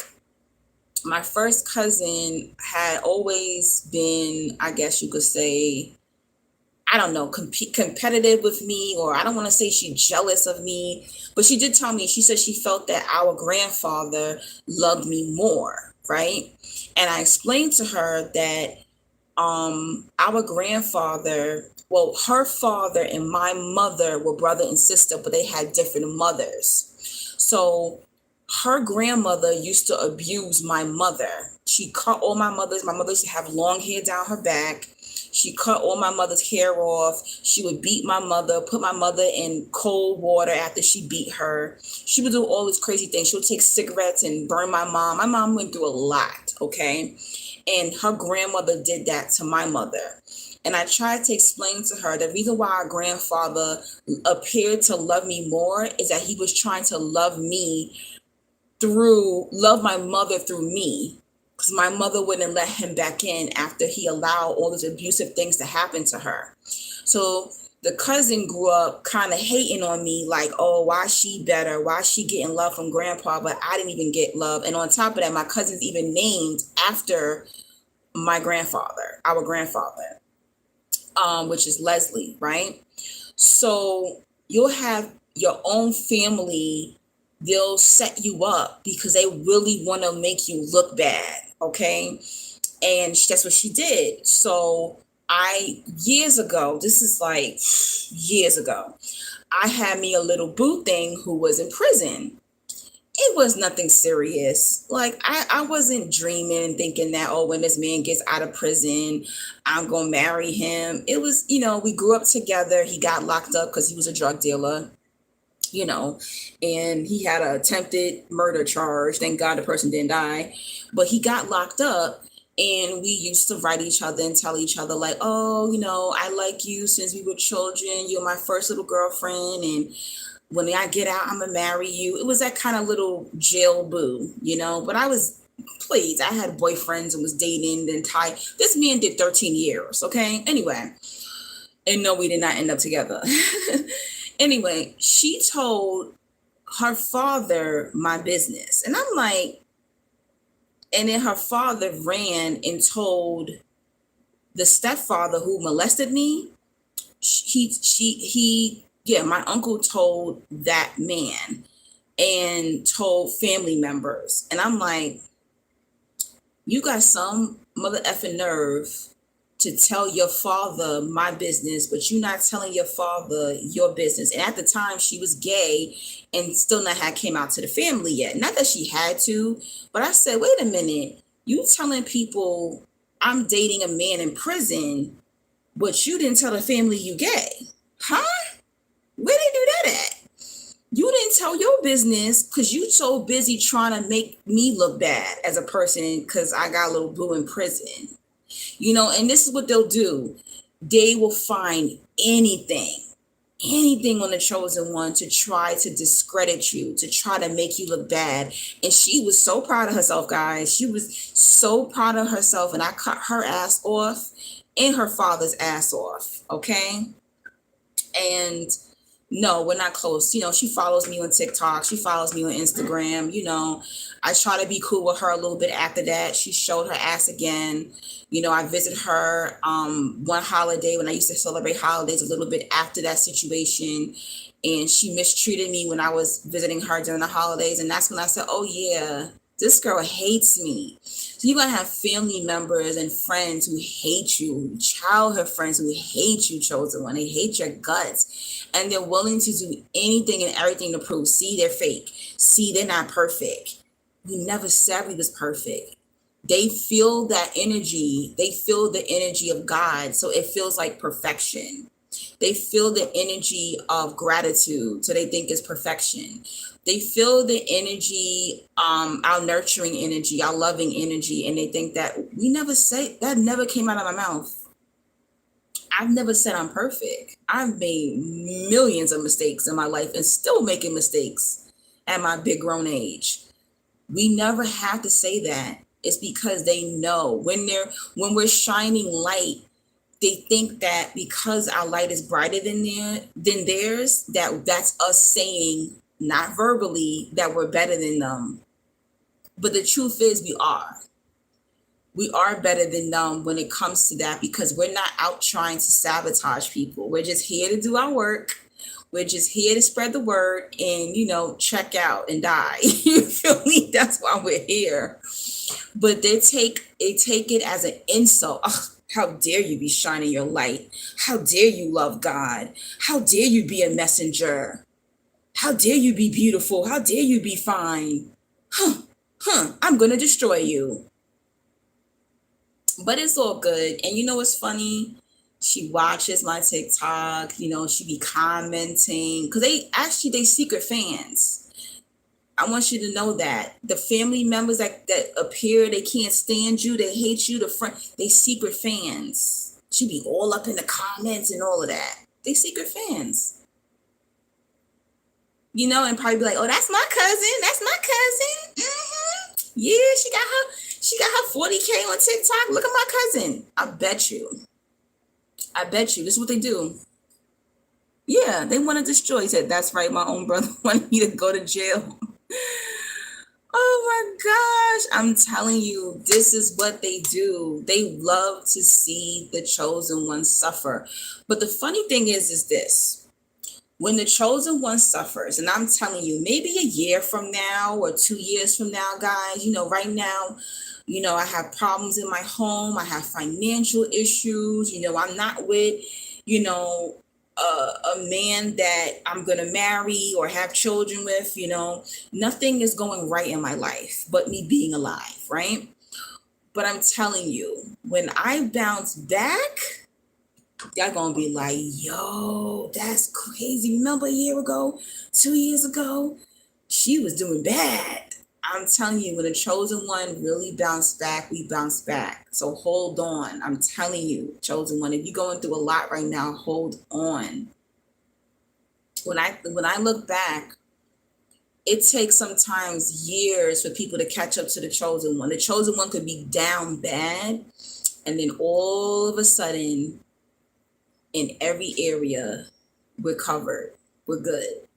And the person who was hating on us, they're way behind us. They can't even catch up. They can't catch up. So right now, all these little secret friends and family members who hate me, oh, they loving it. They loving it. They good. They like if I put a video up talking about how bad I'm doing, slow and steady wins the race. Exactly, India. Whenever I put up a video talking about I'm doing bad or I need this or I need that, they comment on that video. They click like on that video. But on the positive videos, there's no click. There's no comment.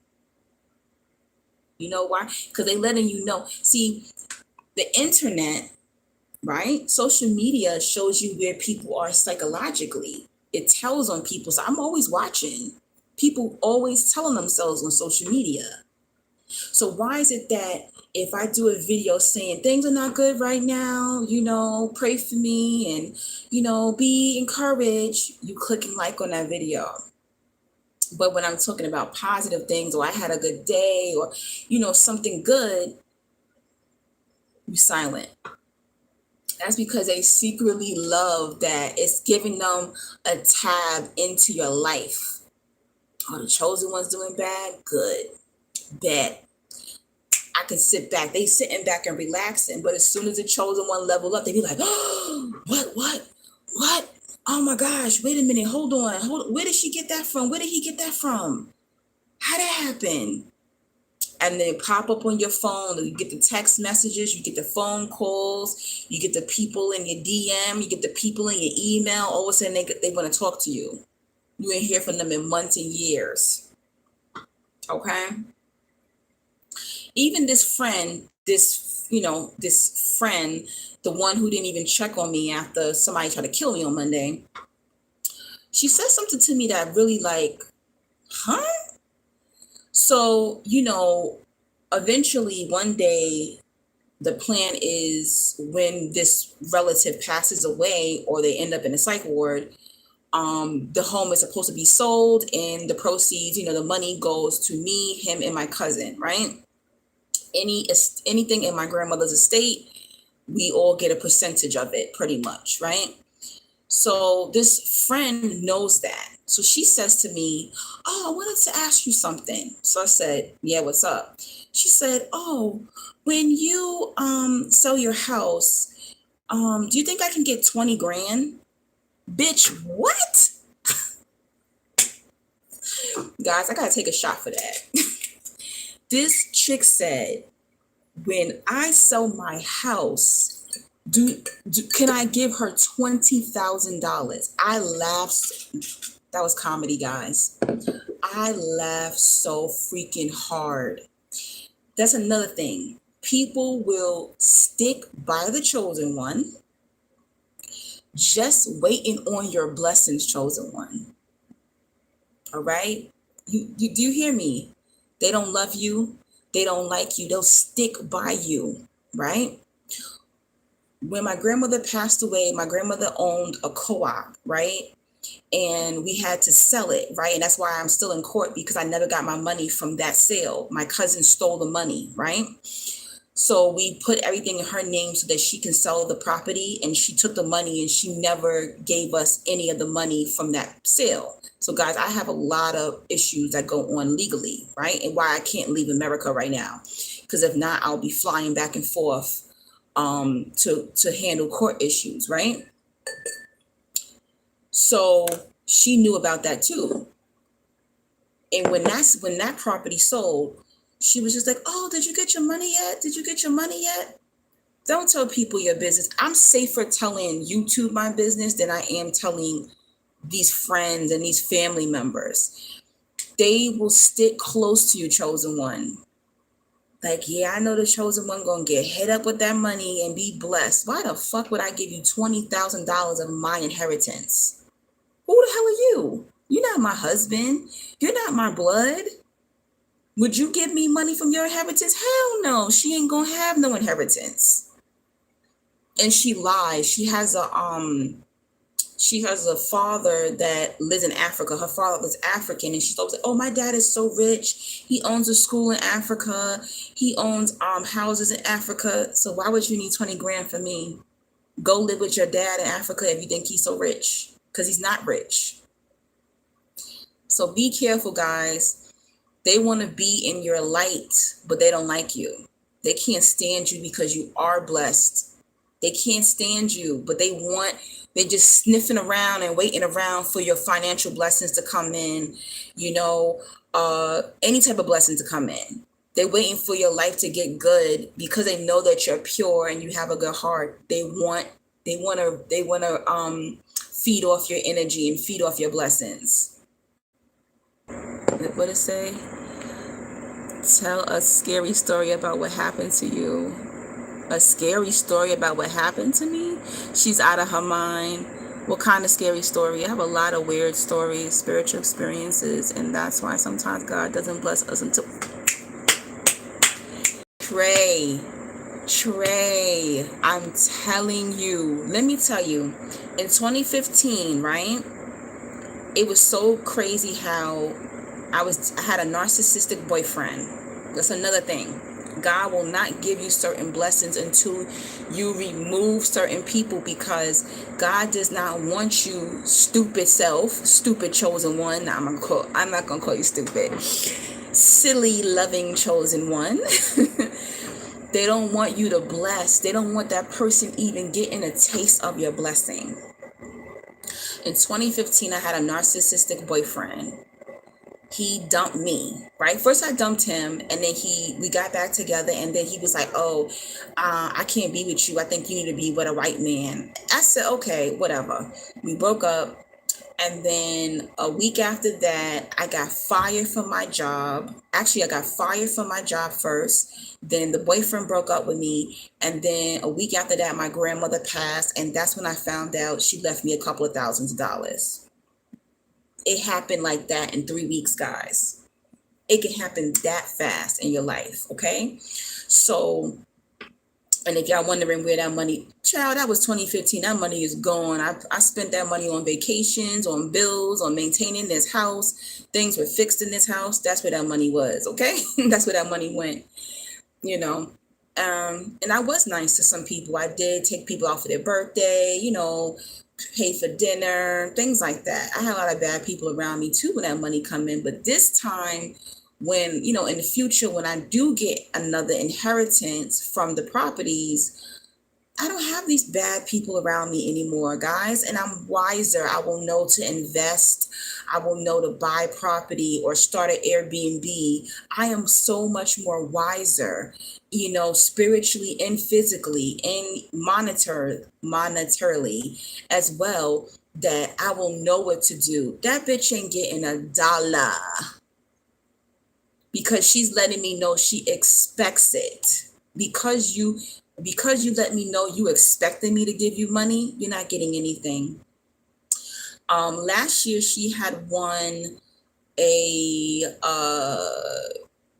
she had got $10,000 because she got into a car accident, right? So she won her case and she got 10 grand and she gave me $500. I never asked her for $500. I said, thank you. I said, are you, before I even took the money, when she sent the money she sent it to my bank account through Zelle. I texted her and said, why are you sending me $500? You got to be very careful, chosen ones, because people will give you money as a down payment for you to be their slave, for you to be attached to them, right? That's to keep you there, money, right? So be very careful who you taking money from. So she sent me the $500 and I said, why are you giving me $500? She was like, oh, it's okay. I won my case and I got over 10 grand, so it's fine. I said, are you sure? Because I will sell you this money back right now. And she was like, yeah, because we were going to Panama. So she was like, yeah, just spend the money while we were in Panama. Don't worry about it. I'm good. I paid my rent. I sent my dad money. Her rich father in Africa, she had to send him money in Africa, but he's so rich, right? And I'm good. Don't worry. That's a year ago. Why does she keep bringing up that $500? Love, I'll give you back that $500. Eventually, I will just give it back to you, But for you to think I would actually give you 20 grand, please, you must be smoking crack. I don't owe you nothing. There is no friend in my life I would give 20 grand to. There's no friend in my life I would give 10 grand to. I don't care how nice you are. I don't owe anyone shit. Were you with me dealing with the abusive narcissistic grandmother? No. Are you with me dealing with this psychopath I have to live with? No. Anytime I had to give some type of financial blessing, I had to go through hell. None of my friends went through hell with me. None of my family went through hell with me. So why the hell would you think I'm going to give you part of my inheritance when that's going to be my retirement money? Be careful, chosen ones.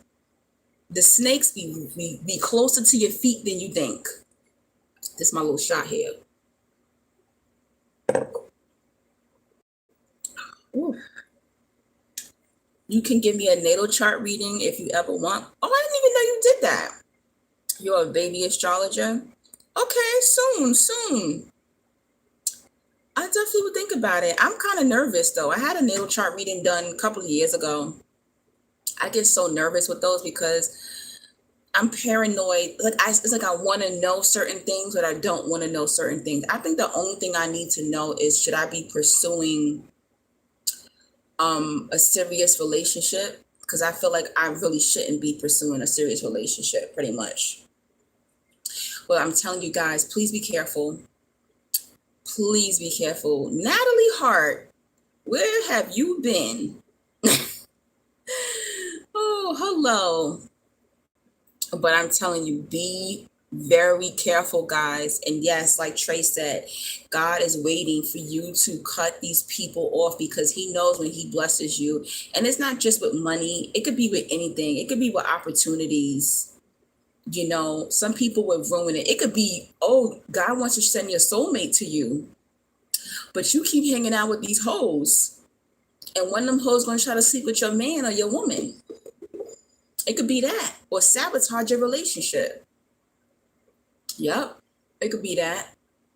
Or you could be, they want to give you a nice car, but this friend might key your car, or do something to your car to mess up your car, or a job. But this person wants to ruin your reputation and ruin your reputation with your boss and your colleagues. It could be all kind of things. Yeah. One thing I'll say, chosen ones, do not do spiritual charity work.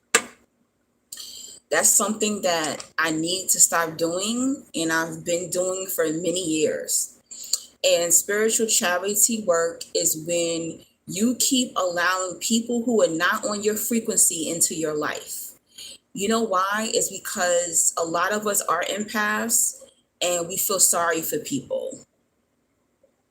And I heard this guy say sometimes it's also we have a little bit of a God complex that we think that we can save people with this energy all the time. Most people do not, most people who need saving don't want to be saved. They've already made peace with their demons, and they've made a choice that they want to live like that. And who are we to come and be like, oh, I'm a chosen one and I'm an empath and I have healing energy, I'll be your friend? No, they're befriending us to destroy us a lot of times. They're not befriending us just to get to our light. Instead of them working on themselves, they're going, hey, chosen one, okay, I want to fuck you up now. I don't like that you figured out how to live in your power. So because I can't figure out how to live in my power, I'm going to screw you over. That's what they do. Hey, Demetrius. You laugh. It's so true. Ashley said, I can't believe I have been on here. It's 1:30 in the morning. What y'all doing up? Ashley said, it's good way to know your cycles and not miss them. Like you're turning 40, which is a good year for pregnancy and children. Girl, I'm not even going front, guys. Don't be surprised if I'm pregnant this year. I probably will not be getting married, but I would not be surprised. I already had a dream that I got pregnant, guys. Oh man, that feels kind of good to share. Yeah, I had a dream that I got pregnant, that I get pregnant this year. So don't be surprised if I come on here with a big old belly and a bigger nose. Because I did have a dream about that. You did say it first. I'm gonna remember. It's so funny. But I did have a dream, and it's crazy. My mom, she only comes in my dreams to comfort me. And my mom was in the dream and she met the guy that I believe I can get pregnant by. She met him in the dream. Scary, so scary. So I'm like, I'm trying not to, mess up. So, but pray for me, guys, that, I don't get pregnant by the wrong person. But yeah, I'm trying to be careful with that. Hi, Abbas. Abyss or Abbas? Get ready, girl. You'll be a great mom. Thank you. I think so too. And it's crazy because this person, this is scaring me, guys. So I don't know if a lot of you know, but I have Cuban blood. My mother's father is Cuban. Well, he was Cuban. He died years ago. And this guy that I deal with, he's Haitian, right? So I call him Haitian coconut. I know it sounds so silly. And he calls me Mama Cuban. And I'm like, why is he calling me Mama Cuban? And he's just like, oh, because you're a mother. And I'm like, what? Guys, I'm getting nervous. Y'all better pray for me. But if I do get pregnant, guys, I will invite y'all to the baby shower because I ain't got no damn friends. So who gonna come to my baby shower and party with me? Oh God, you're what? You gotta be a mom. I'm gonna be a mom. Your genes will overpower any fuckery from the dad. Dad, you think so? I don't know, but I gotta be careful with this one because he's already calling me mama, guys. I told my homegirl, she was like, what? He's calling you what? Yes, he calls me Mama Cuban. I'm like, what is this? This is weird. So weird. I gotta be careful with this one. He's plotting, I think. I think he's plotting on me, guys. He's plotting on me. Let him bless you. I gotta stop. Y'all trying to get me pregnant, guys. That's so funny. Y'all are hilarious. Oh my gosh, y'all too funny. I don't know. I'm definitely gonna pray about it and see what happens because I said, what the hell? Why is this man calling me mama? What the heck? I'm thinking like but he has a good relationship. He has a good relationship with his mother. He doesn't talk bad about his mom. Thank God. I'm sick of attracting men who hate their mamas, you know. So he had a little rocky relationship with his mom because his mother brung a man in the house and it made him move out when he was 18. But he does have a good relationship with her now, you know. It was pretty rocky. But yeah, if it's him, you know, it's kind of weird because he's 10 years younger than me. He's 29, I'm 39, you know, but I don't know, guys. We'll see. We'll see. I'll keep y'all posted how the year goes by, but I already had a dream about it. My mother met him in the dream, and now he's calling me Mama Cuban. Lord have mercy. Y'all gotta pray for me. This is too much.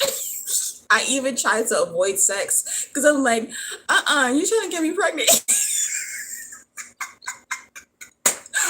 Oh my God, it's so funny. Be careful what you manifest, chosen ones, because it can happen, guys. I'm gonna start crying like from like tears of joy. It's so funny. He might be the one. He might be the one. I don't know if he the one like love wise, but he might be the one to impregnate me. That's what he might be. But at least y'all know the baby won't be ugly, guys, because he is fine. I ain't gonna lie. He said don't avoid it. Yeah, I'm gonna try not to avoid it, you know. But I do be avoiding like trying to like, you know, be intimate. Hilarious, you know. It's too funny. But it would be really funny, guys, if I end up pregnant by before the end of this year. That would be hilarious, right? And a lot of people kind of look at it as being kind of taboo. You know, like I'm not married, you know? But something my mom always told me, because my mom got married 4 times, guys, and she didn't choose good husbands. And sadly, she did choose a good father for my brother, but she didn't choose a good father for me. She chose a good father for me financially. That's what I would give to my mom. Because if it wasn't for my mother marrying somebody with money, I wouldn't own a house today. You know, it's very taboo for people who come from like inner city, you know, or like who are black middle class who own a house, you know. So I became a homeowner by 31, you know, because I inherited a home. I didn't have to pay for it, anything like that. You know, a lot of black people don't get life insurance, and I'm blessed to say that. And I got that because my mom married a man who had money. You know, my dad was a correction officer and he owned a car wash. And that might not seem like a lot of money, but I remember one day I found my dad's like tax papers from the 80s. This man was making like 80,000 a year in the 80s. I was like, what? Just by doing overtime. That's a lot of money. Plus he owned a car wash. So my dad was pretty loaded. Think about it. Making 80,000 a year in the 80s, that's a lot of money. Okay. And so my mom was a sprinkle type of woman. So, you know, any black women in the chat, don't ever feel bad if you want to marry or date somebody that has something. You know, it's sad that a lot of black women were told to settle financially, and you do not have to settle financially, you know. And because of that, I know that whoever I end up with, they have to bring something to the table as well. You know, I'm poor cash wise, but I'm not poor when it comes to property, you know, so I can't just date any man. You know, so I'm thankful that my mother sought out men who had something. And I'll give it to my brother's father. He was a detective and he retired. So he owned homes and he made pretty good money as a detective, you know. So I don't know what was up with my mom and these people in law enforcement, you know, but he has a pretty good dad, basically. And he's a great grandfather to my niece and stuff like that. So my mother picked right with my brother, but she didn't pick right spiritually with my father, you know. But my brother inherited, you know, in a house when from through his father, and I inherited a home through my father. So, at least, I got that at least. I didn't get the love, but at least I got some financial blessings through that. So when you're trying to pick a mate, guys, pick them that they're spiritually in tuned. And that's what I'm trying to do. Because this guy, that I'm dealing with, he ain't got no money, guys. He works at a restaurant. He don't have no money like that. But I forgot what his mom does. He comes from a good family, though. But he is taking some real estate classes. He wants to get into real estate. So I really want him to do better in life, because he's been working at this restaurant for 6 years. So I want to see him get into real estate and make some big bucks. Not because I want to have, might want to have a kid with him, but because I want to see him progress pretty much. And I want to progress. I want my business to flourish and everything like that,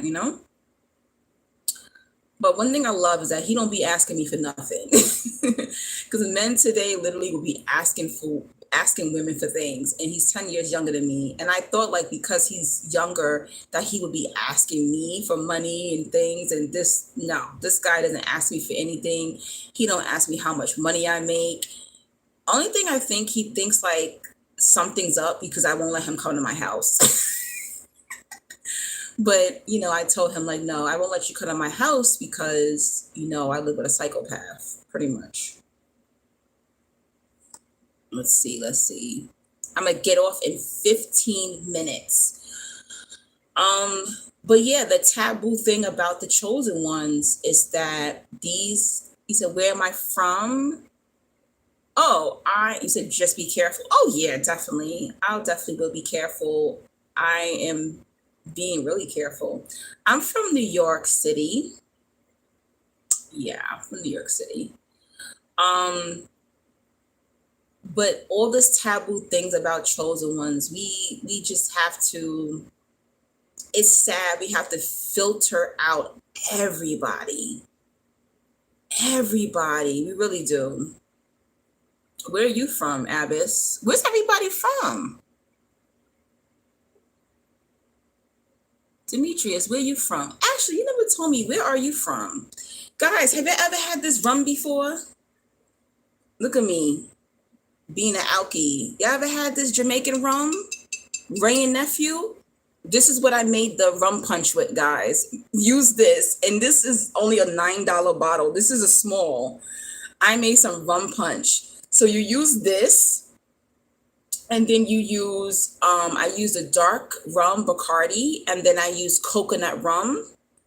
You use pineapple juice, orange juice, grenadine, and lime. Guys, it's so good. And I also use some pineapple mango juice because I like mine a little sweet. The bomb rum punch, guys, try it. Let's see where you from. When he turns 30, he'll probably will try to get into committed relationship with you. We'll see, because he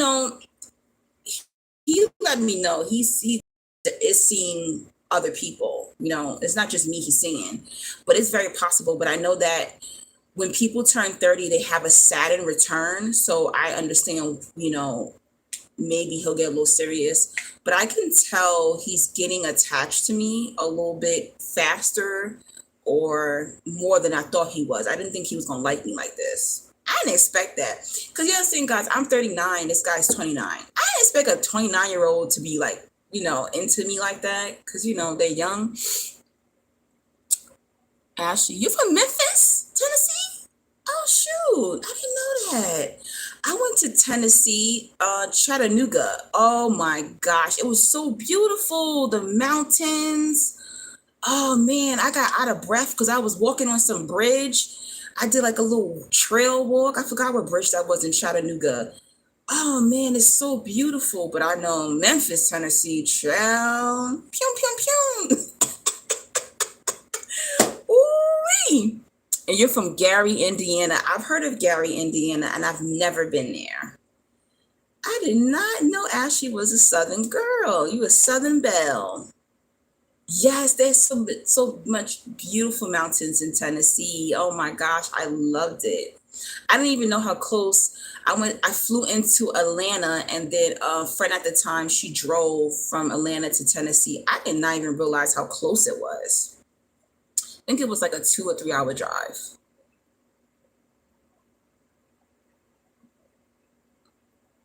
Abbas, where are you from?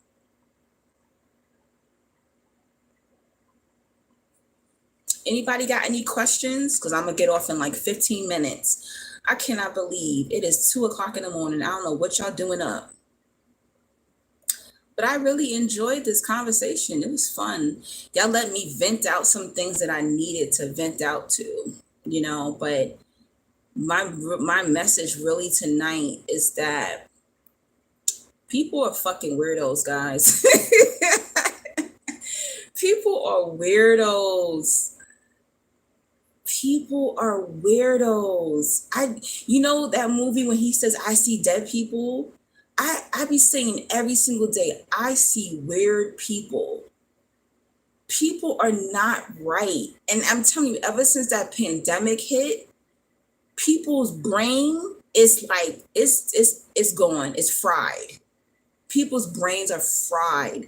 It's like you can definitely tell that there's a great split, a spiritual split between people. I think a lot of people did not handle that pandemic. It was a spiritual shift, and you really see it in your friends, you see it in your family, and there's something about it. This veil has lifted. I'm seeing people and things that I don't want to see. You get what I'm trying to say? I'm seeing things in people, and people are like, they're diarrhea at the mouth. People are, listen, when people are talking, guys, they're literally telling you exactly who they are.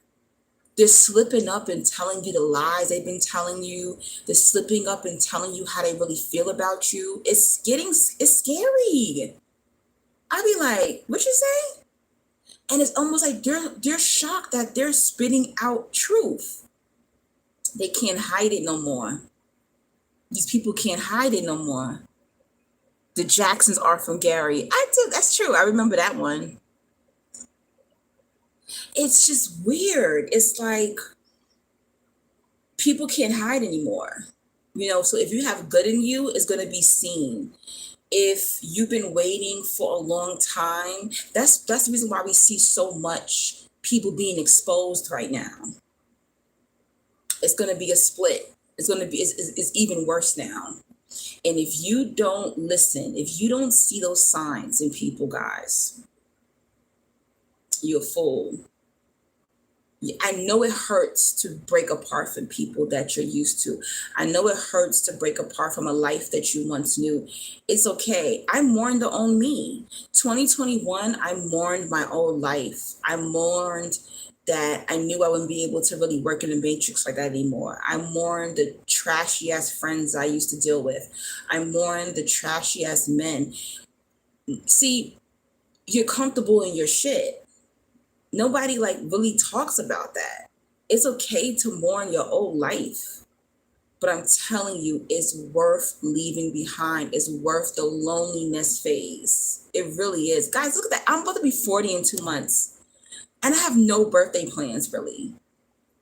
I don't know if I'm going to make it to Mexico because, I asked for donations. The donations didn't come in like that, and yeah, I'll be able to probably pay for the flight and maybe the hotel, but then I'll need spending money. And it's okay. If I don't go, I'll cry about it and get over it. And I'll just postpone my trip. Because there's one thing about me. If I postpone a trip, I'm going to get there again, And everything happens for a reason. But I never imagined. Are you kidding me? I never imagined I'll be 40 and nobody planned anything for my birthday. Nobody. I never imagined that I would have to say, hey, do you want to hang out for my birthday? I never imagined that. If my mom was alive, she would have had a party for me. I probably would have had a catered party. My mom always used to give me 2 cards with a full letter in it telling me how much she loved me, how much she appreciated me. And then she would put money in the card. She always cooked me my favorite meal, which is salmon with Spanish rice. And she also used to, um, what did she used to do? Yeah, and get me a cake. And I'm in my head like, oh man, I know if my mom was alive, she would do something big for me, you know? So yes, I am one of those chosen ones that is alone. I don't feel lonely per se, but I feel underappreciated. Um, yeah, I feel underappreciated. That's what it is, you know. Jersey born, Florida raised, and you're in Atlanta. Okay. Jersey.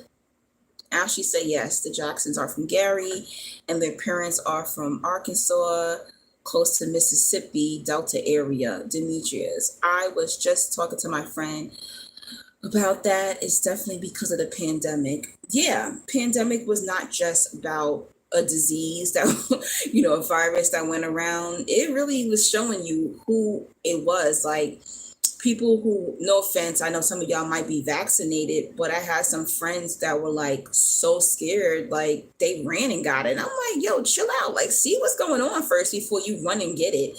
Like some of them didn't even need to get the vaccination, in order to work, and they still ran and got it. And it's crazy because they were the first ones to get COVID, and I never had COVID.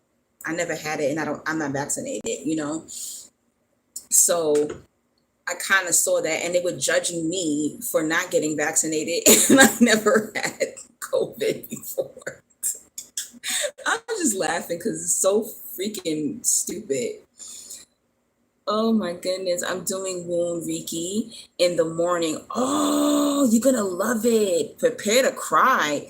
I'm nervous and excited. Been celibate for 2 years. Oh wow, that's powerful. So this session will be the icing on top. Also wanting to cut maternal cords with the narcissistic mom. Oh man, you need it. Guys, all y'all look into Reiki. Even look into getting massages. I need a massage. I'm definitely going to get a massage for my birthday. I don't think you understand how much anger and sorrow and sadness is stored in your body, guys. It's not just about aches and pains, but there's a lot of that energy stored in your body, and you need to get it out. And you need healing hands to touch your body, guys. I'm telling you, don't even feel no kind. Oh, I don't want no woman touching me. I want no man touching you. It's healing. The Asians got it. The Asians know what's up. I'm telling you, look into the Reiki, look into the massages. The Asians know what's up. You feel like a different person. Even if your body aches after a massage, a couple of days later, you're going to feel like a new person. Even go to the chiropractor, get your back cracked, get in alignment. You need that done. A lot of us are like so stiff, even me, I can feel it in my body. It's time. I need a massage. I haven't had a massage in over a year. I usually get them like every, 6 months or so. You need it. You need to get that anger and that tension out of your body. She said yes to massages. It was scare tactics. I didn't get it either. You heard about what they're saying about Jamie Foxx and the brain blood clot? Ooh, I didn't know that Jamie Foxx's. I heard he had a stroke, and it's due to the vaccine. Ooh. I don't know anything about I'm waiting for Jamie Foxx to come out. That's my boo. I love me some Jamie Foxx. Are you kidding me? I was holding my breath like, Jamie, you better not die. I want to meet Jamie Foxx so bad. I have a huge crush on him. I love me some Jamie Foxx, and I wish him the best in speedy recovery. I'm putting that out into the universe. I don't know what it is with Jamie. I don't know what's going on. He said that somebody was trying to kill him. I don't know if the elites is after him. It was time for them to collect. I know he's like 50 something. He's been in the industry for a long time, and You know, they try to, let me not talk too much in this live, but y'all know the deal with the whole elites, the Illuma, you know the rest, the illuminated ones. But damn, if he got the vax and that shit did that to him, oh my gosh, that's crazy. Not, you know, there's some herbs that you can take to kind of cleanse that vax out of you. I heard. I think I want to give that to my Libra boo, because he took the vax in order to work in a restaurant. You know, he wanted to go back to work, so I kind of want to give him some herbs in order to kind of clean that out of his system. But yeah. All right, guys, you have any comments? I'm about to hit on 3 hours. I'm gonna go get me a snack or something. He'll be receptive. I just hope. Yeah, they said, I heard that Jamie Foxx is blind in one eye, and I heard too many rumors. And then they were saying that he wasn't recovering, he was dying. They was false speaking on him, and his own daughter had to come out and say that no, he's home recuperating. So I think they trying to take Jamie Foxx out. I do think so. I think they are trying to take him out. And once TMZ is reporting on you, when they started reporting on Whitney, when they started reporting on Prince, they was gone. So I believe Jamie Foxx. But yes, guys, don't forget to donate to me. I had an amazing chat with you guys. My Cash App is $the light 777. My Zelle and PayPal, Neo Angie 3000 at yahoo.com. Another thing, I do phone sessions. So if you need someone to talk to about your spiritual experience, narcissism, anything you can't talk to your friends or family about, spiritual experiences you're too scared to talk to somebody about, you can book me. It's $20 for 30 minutes, $40 for 1 hour. Email me at neoangie3000 at yahoo.com. If you can't remember that, you can just go in the comment section after this video is over, and all the information will be in the comment section, how to book and how to donate. I appreciate you so much. And I'm going to get out of here, but I'll wait till y'all say goodbye in the chat to me. I can't believe I talked for 3 hours by my damn self. And this was like just freestyling pretty much. I wanted to come on here and talk and vent and get some things out to you. And hopefully some of the message will help you guys out. Definitely. Nice talk, guys. Have an amazing weekend. Today is like a block party, not a block party, yeah, like a block party in my neighborhood. I don't know if I'm gonna go because I know a lot of people that I grew up with in the neighborhood is gonna be there. You know, it could be like people I dated or people I, cut off. So I'm not sure if I'm gonna go, but I'll think about it. I might go. Well, thank you so much. I'll talk to y'all soon. You said go. I don't know.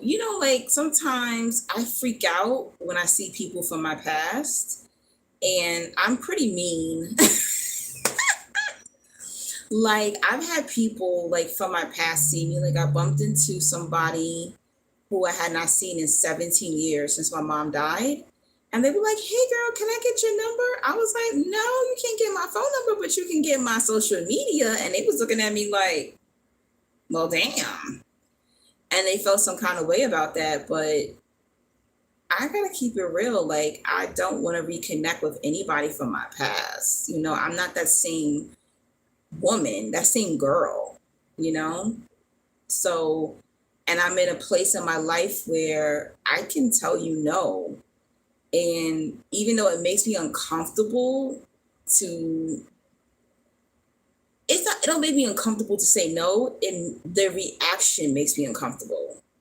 Because I don't think people expect someone to be like, no, you can't get my number. No, you can't have my social media. But it was really nice seeing you, and I hope you're doing well. people, they can't handle that, and I end up looking like a bitch, but I'm glad that I'm in that level of my life where I can tell people like, look, it was really nice seeing you, but I really don't reconnect with people from my past. Take care. So yeah, and people can't handle that, like I don't mind giving out my social media, but even then sometimes, guys, don't even give out your social media or give them a wrong number. Or I have a number to my app. If you have like text now, give them your text now number, don't give them your phone number. So I'm going to start doing that, giving my text now number. But it's like, why do I have to lie to you when I could just tell you, no, that's okay, it was really good seeing you, like I don't fuck with you like that. And it's just like, I don't want to be doing that like for 2 hours walking around like, hey girl, how you doing, what's up boy, how you doing, let me get your number. No, I'm good. I'm good. And it's also, to me, also shows that a lot of people do not change. Me personally, there's nobody from my past that I would bump into right now and be like, let me get your number. No, that I left on bad terms. If people could have did you dirty and they still ask you for your number, like they forgot, like, or you forgot what they did to you. Get the fuck out of here. That's fake to me. That's weird. I'm very like, I'm not seen everywhere. There's people who still don't know that I live in the neighborhood that I grew up in, because I don't be hanging out in the street and I don't hang out with people who grew up in my neighborhood. I hate the fake exchange of numbers when they know we ain't finna call. Exactly. It's like, why are we doing this? To me, that's fake, and I got tired of that. So I literally be like, I'm good, thank you. They be looking like, oh shit. I'll hug you, I'll talk to you. All right, girl, you want my TikTok? No, I don't got TikTok. Oh, okay. And I don't got Facebook either. Most people got Facebook. I got rid of Facebook in 2020. So when I tell people I don't have Facebook, they're just like, nah, I don't do phone numbers. Because I'm not about to call you. We're not about to hang out. We're not about to be cool. No. I get people randomly texting me because they see me on TikTok now. So now they're texting me like, hey girl, what's up? I love your videos. Okay, thank you. They think like that's going to make us have a conversation. No, it's not. So keep it real, chosen ones. Don't be nice because it makes you look good. Don't be fake. Nice. A serial killer could be nice. Be genuine. Be real. Be kind. That is a good person. I'm kind and I'm genuine, but I am not nice, and I'm not going to fake the funk. As I used to say as a kid, I ain't going to fake the funk for nobody. Pretty much. Or just saying, most have gotten worse. All right, guys, blessings to you. Have an amazing weekend. And if I'm in the spirits next week, I'll come on live and do another live video. All right. Good night. Or have a good morning.